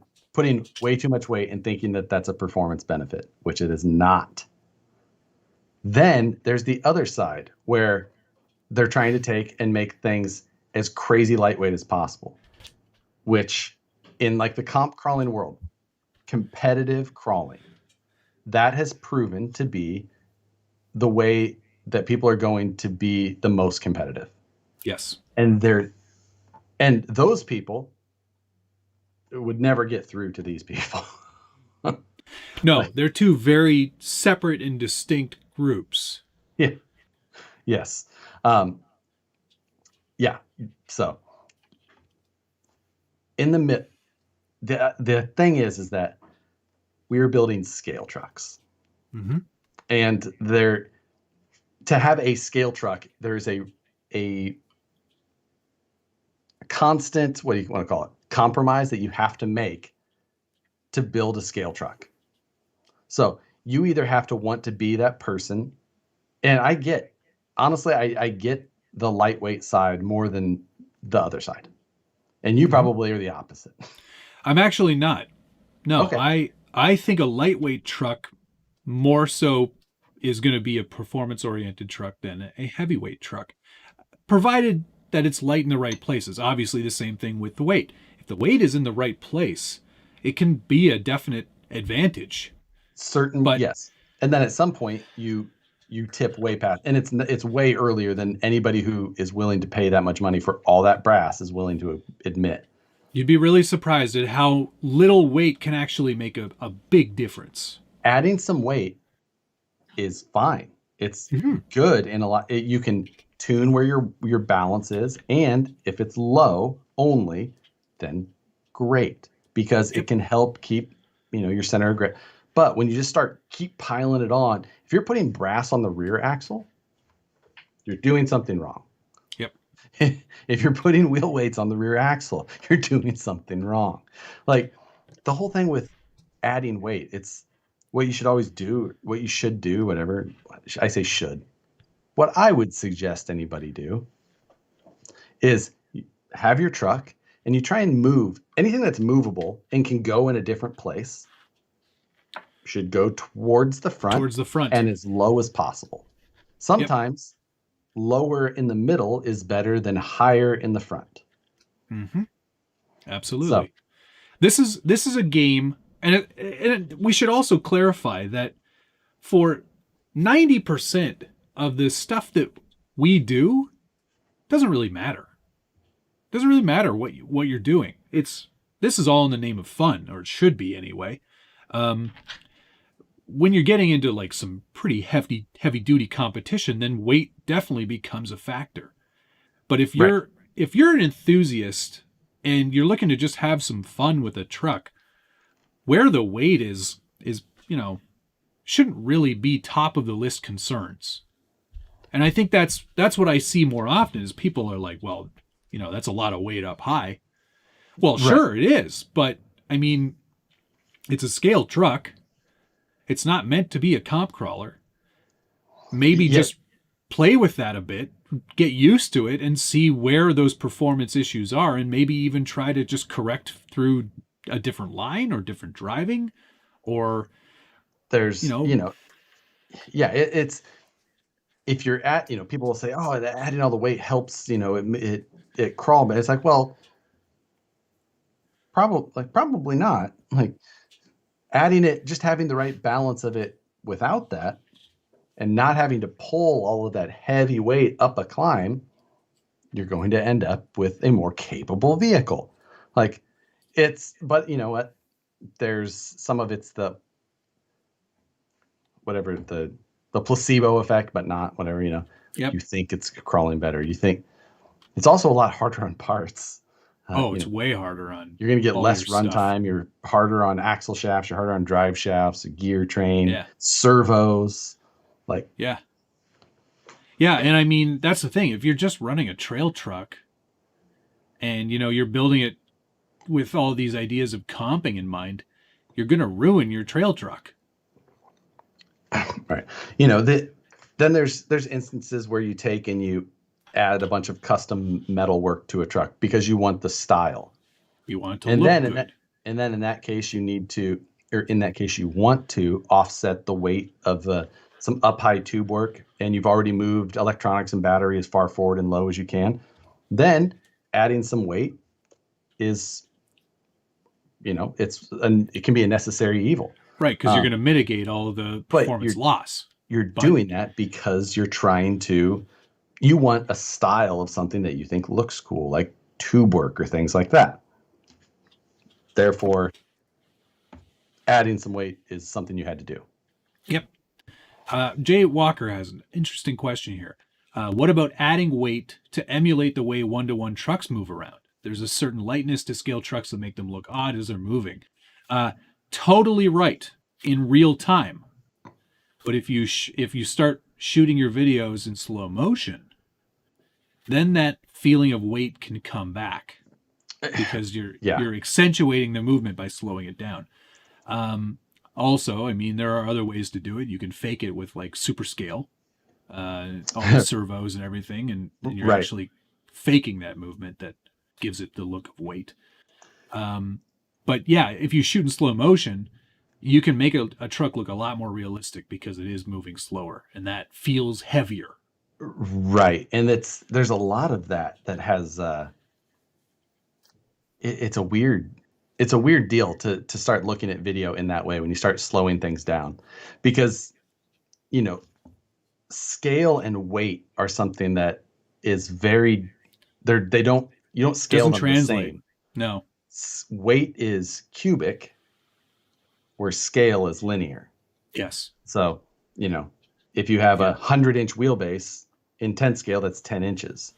If you have a 9,000-pound car, which would be very heavy, it'd be what, the cube root of that, which is 30? Come up here.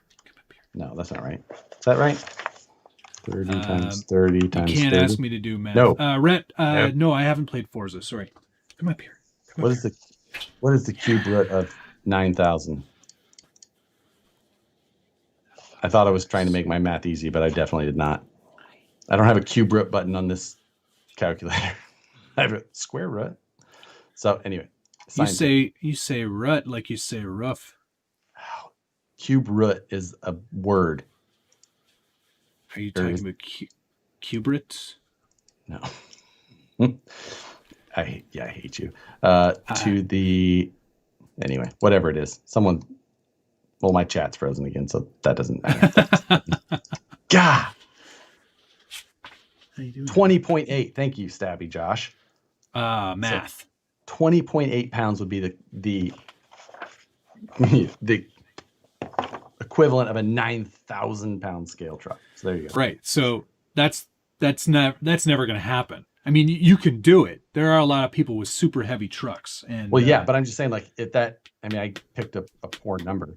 A 4,000-pound scale truck or 4,000-pound actual truck is a more reasonable. Someone do the cube root of 4,000 for me. And while he's doing that, I'll answer some of these questions. Yes. OJR's Outdoors. I buy all my stuff from either A-Main, RPP, or Hobby here in Canada. They have a pretty good online site, and they have good part selection of stuff too. So hobby.com. So, the cube root of 4,000 is 15.87. So just goes to show, I mean, like, you could have a pretty scale just to show, like, actual, but so many things just we don't have equivalent scale. It's challenging because even movement, when it's a tiny object and it moves around, like, you can see it in the SCX24 videos. Those things are like, they're jittery and they're bouncing around and everything, and it doesn't have the same kind of movement that a real truck would have. So even with slowing it down, there's no amount of slowing down that's going to change that. It's a visual thing. Sorry, I'm just letting the dog back. I'm gonna have to take him out soon, so we're gonna have to wrap this up in about 12 minutes or so. That'll work. Maybe a little bit longer. We'll keep going. So it's a lot of emphasis is put on call it criticism on, maybe, like, say that the Gladiator, it's like, it's too heavy for this or that. It's like, well, they know that people are looking for scale realism, and you're like, trying to cut a bunch of weight out of this and that. Like, that's not the point of it. People want something that looks good when you're. I mean, you could take the body off, and you could take the cage off the back, and you could put just a Lexan shell that doesn't have an interior and doesn't have much detail to it, and it it would do a heck of a lot better than it does. Right. And wouldn't sell very well.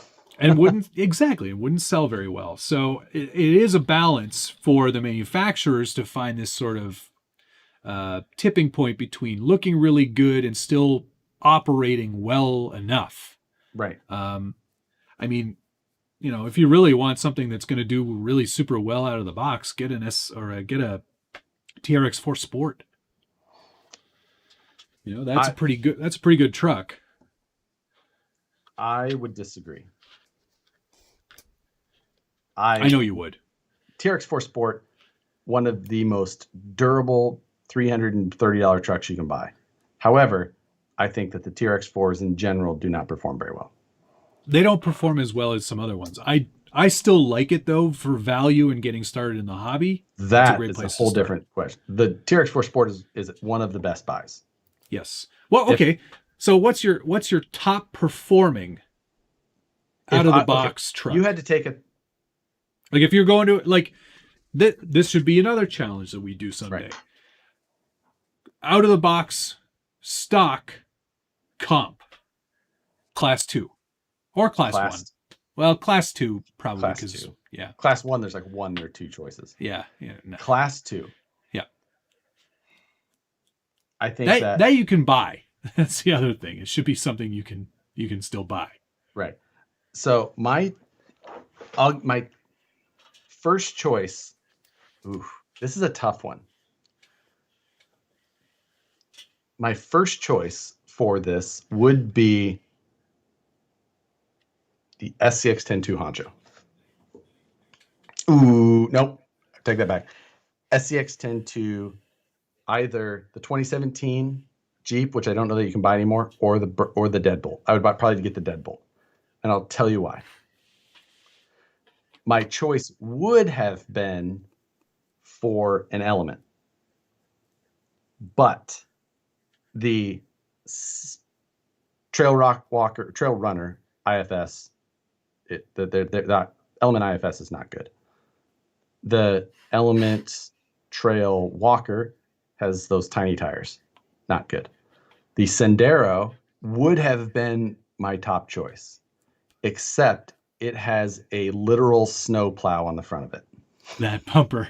The stock bumper, freaking massive. Yeah. Deadbolt's a good choice. I think I'd still go Honcho. If you can buy a Honcho right now. The reason I took back my Honcho suggestion was because of the bumper. See, I think the Honcho bumper would still do better. It sticks out there. I think you forget how far out that sticks out.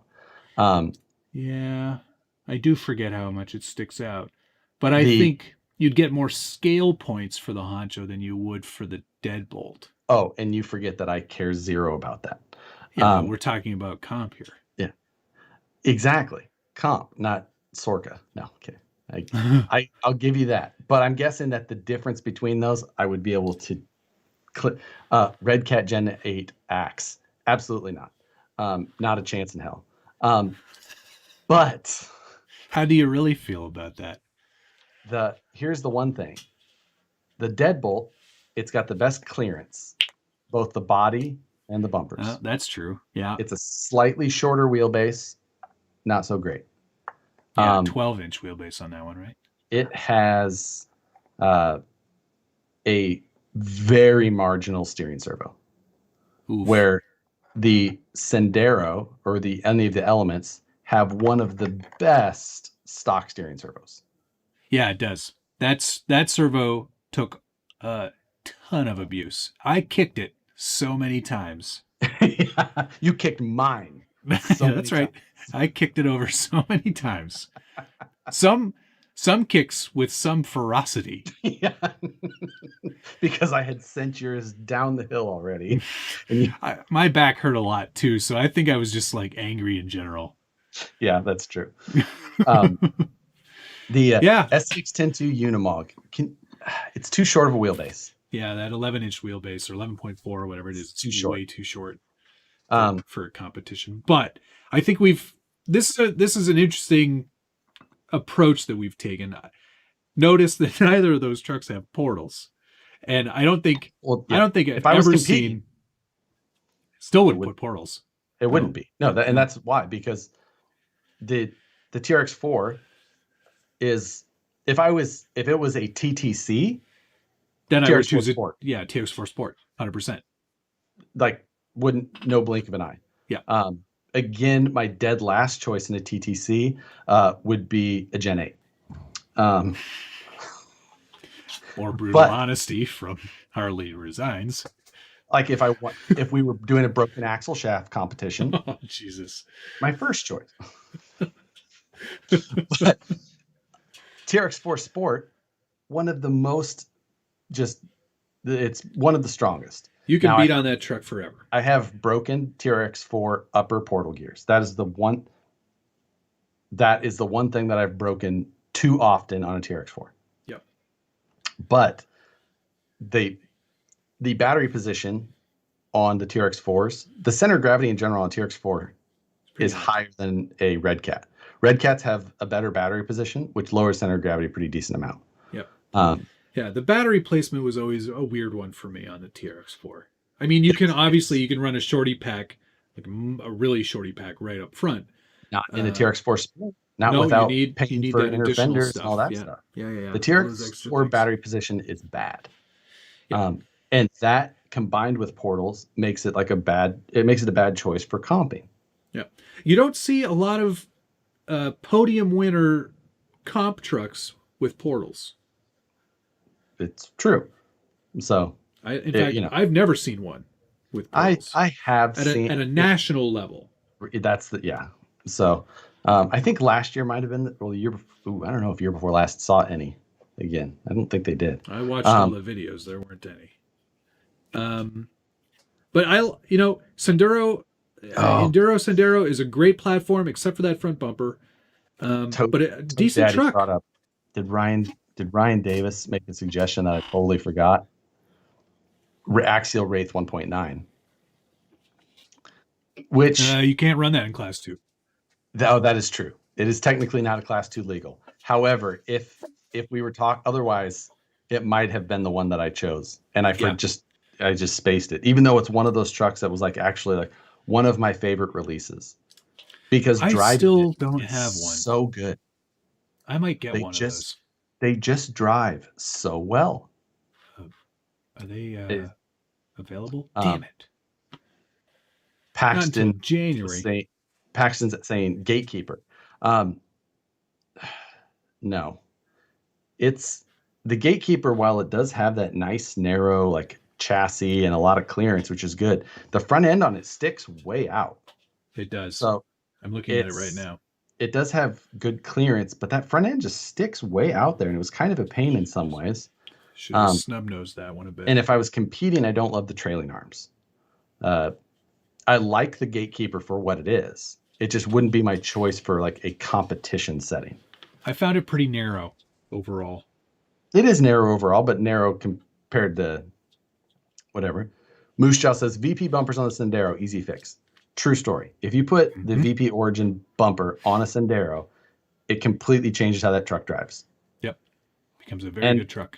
And then you start talking about the Gatekeeper also has really good tires. Those general grabbers work pretty well, and it has an overdrive. Yes. That's the key, I think, in this comp thing, is that if you didn't have to run that front bumper in the Sendero, that would be a great choice. It would be. And it probably would have been the one I would chose, except the snow plow over front bumper it has. Yep. All right. So I think a big conclusion we've come to is weight is good when it's put in the right places and not a ton of it. Right. If you are just running a trail truck and just having fun, just focus on that. Just buy whatever you actually are going to like looking at and taking pictures of. Yes, and then stop worrying about the rest of it. Right, and because if you like the way that brass looks in pictures, then add a shitload of it and have fun. If that's some people like collecting baseball cards, and those are way more pointless. So, I like just shitting on other hobbies. How to alienate. You got a hobby you really enjoy? That sucks. Nobody likes that. That's for babies. You should build toy trucks at home. Yeah, you want to have some real fun.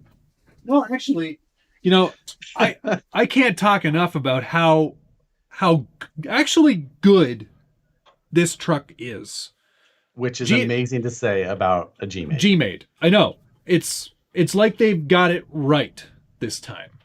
I'm not much of a 2-speed fan, but if you want a good 2-speed truck, good transmission in this truck, nice and strong. It's very light, so it kind of just floats over everything.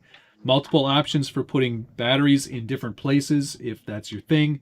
Some pretty decent chassis braces to make it a pretty reasonable truck. And the price is right. It's like, I think it's $319. Could it jump a house? Given enough wheel speed, yes. Okay. I think you definitely. I had to ask that question just because Paxton had asked. Hold the phone. We haven't had a flying cars reference tonight. Oh. So. Is it flying cars time? I've got 0 minutes to talk about it. And Larry Thompson says, I actually sold some cards to buy my SCX-10 too with the Vanquish frame. There you go. Yeah, I think bottom line, unless you're like super compy and you're like, I mean, then you're not buying anything off the shelf. You're making your truck probably, or starting with a very basic frame. If you're actually, yeah, exactly.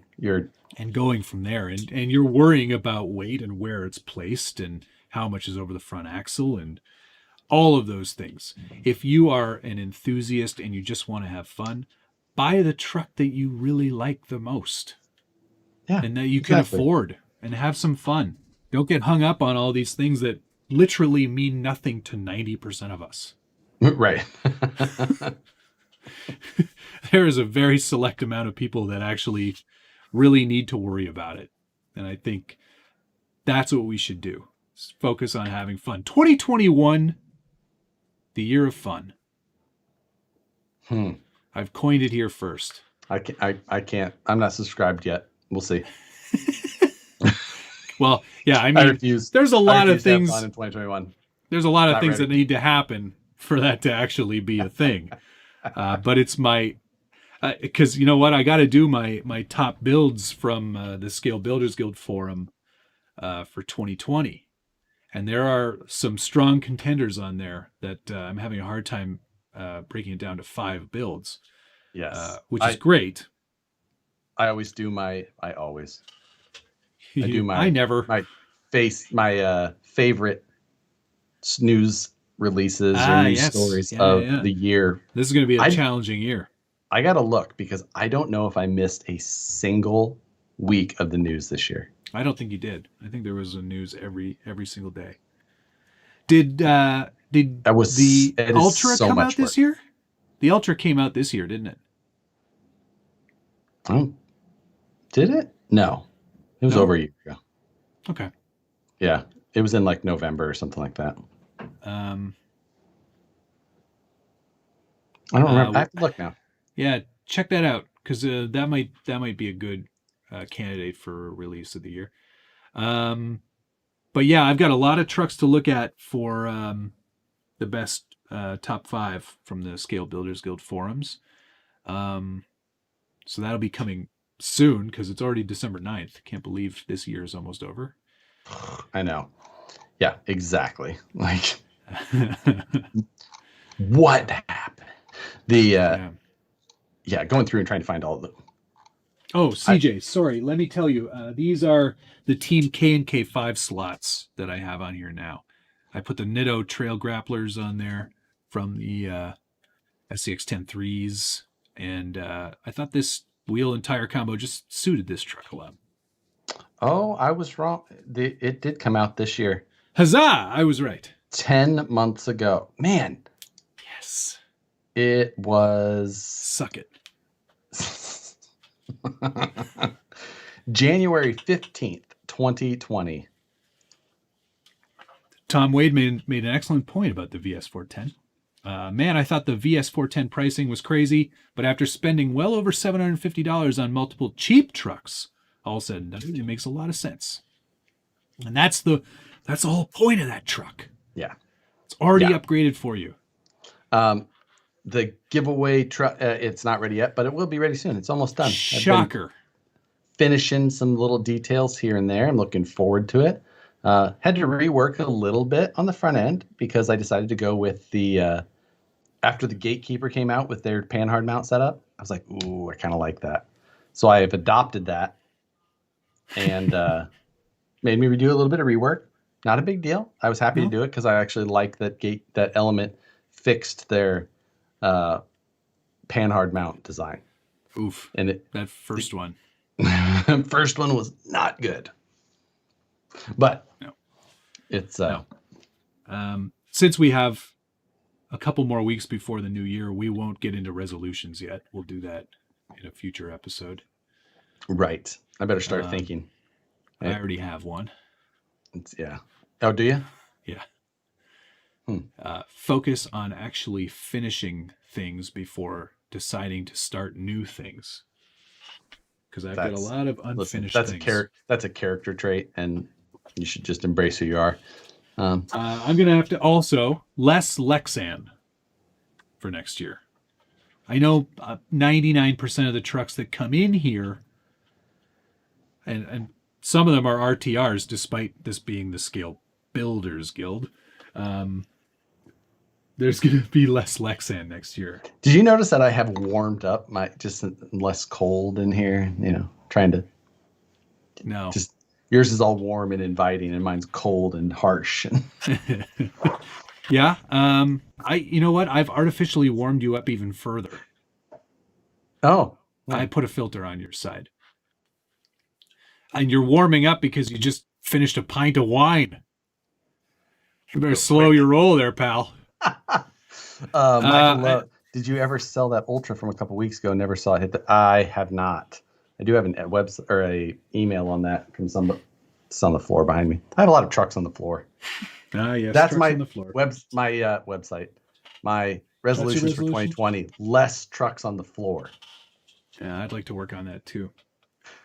Any more space, Matt? Before we leave, yes, 3 pieces of advice for RC newbies. Okay. First one's buy what you can afford. Second one, use it until it breaks, then upgrade. I know. Who are you? I'm speaking to the people that are getting into this hobby. Don't Whatever. listen to What's Josh. Your third one? No. Trash. The reason I say that, the reason you get very belligerent when you're drunk. That's terrible advice. It isn't. That's terrible advice. You should learn the limits of your vehicle and what it can do before you start upgrading. How else are you going to know if you've made an upgrade and it actually did something? You can make good upgrades that help you not break other parts. Yeah, I know. We do that in the budget build-off every single time. Whatever. But give me your third piece of advice. Third piece of advice, have fun. I'll give you that. Thank you. First and third I got. What was your first one, though? Because I don't feel like it was that good. Buy what you can afford. Oh, no, that's reasonable. Okay. I'll give you that. I just immediately assumed that it was bad. Okay, so it was forgetful, if nothing else. Wow. All right. Let's hear yours. I don't really actually have any advice. Don't buy Red Cat. That's for babies. Up all day. Research is important, but multiple sources is more important. Good. Don't take my word for it or Matt's word for it. Take both of our words for it. The guy you asked on Facebook. Certainly not a lot of hobby shop employees. There's so much advice, but there's so much bad advice. So, so much. Do your research. That should be the first one. The second one is kind of contrary to Matt's first point. And that is that spend as much as possible. It is. This is bad advice. Buy as much as you can afford. How about that? Rewording yours. It's the exact same thing. No, it's Buy not. what you can afford. That's different. How is that different? Because it's the same thing. Somebody who could afford a $60 servo could also afford to buy that stupid $20 servo that looks good. But if you would have bought the $60 servo, you wouldn't have to buy 4 of those cheap $20 servos that you could afford. I think you're missing the point of what I was saying, but okay. Like most things, our advice is parallel, but mine is better. All right, is that all 3? Are you done? That was 2. Oh. Third. I've actually got a 4th one. I say the same things with fewer words. Third, be more like me. So, ew, you just lost subs. That's reasonable. Yeah, unsubscribe. In fact, I'm unsubscribing. Here we go. That's good. Out of my feed. Thank you, everyone, for participating tonight. This is a lot of fun. I have to get up and go to the dentist tomorrow morning. Lucky me. Crentist. Thank you, Quack RC, Lone Star RC guy, and Brent Hefner. Really much appreciation to you guys. Not at all required. Please hit the like button. It helps us in some way. I don't know how. Right. But if you haven't hit it, hit it. Mark Cargill, Lone Star RC, Dale C, Brian Harrison, Quack RC, Mark Cargill again. Much appreciated. We'll always, see you all again next week because we aren't week stopping. 40 next week, right? Week 40. That's pretty amazing. Good. That'll be, what do we have? We have 42. We hit 42 of 52 weeks this year. Yep. Only because we started late. Yeah. Well, I mean, we started this because of something else that started.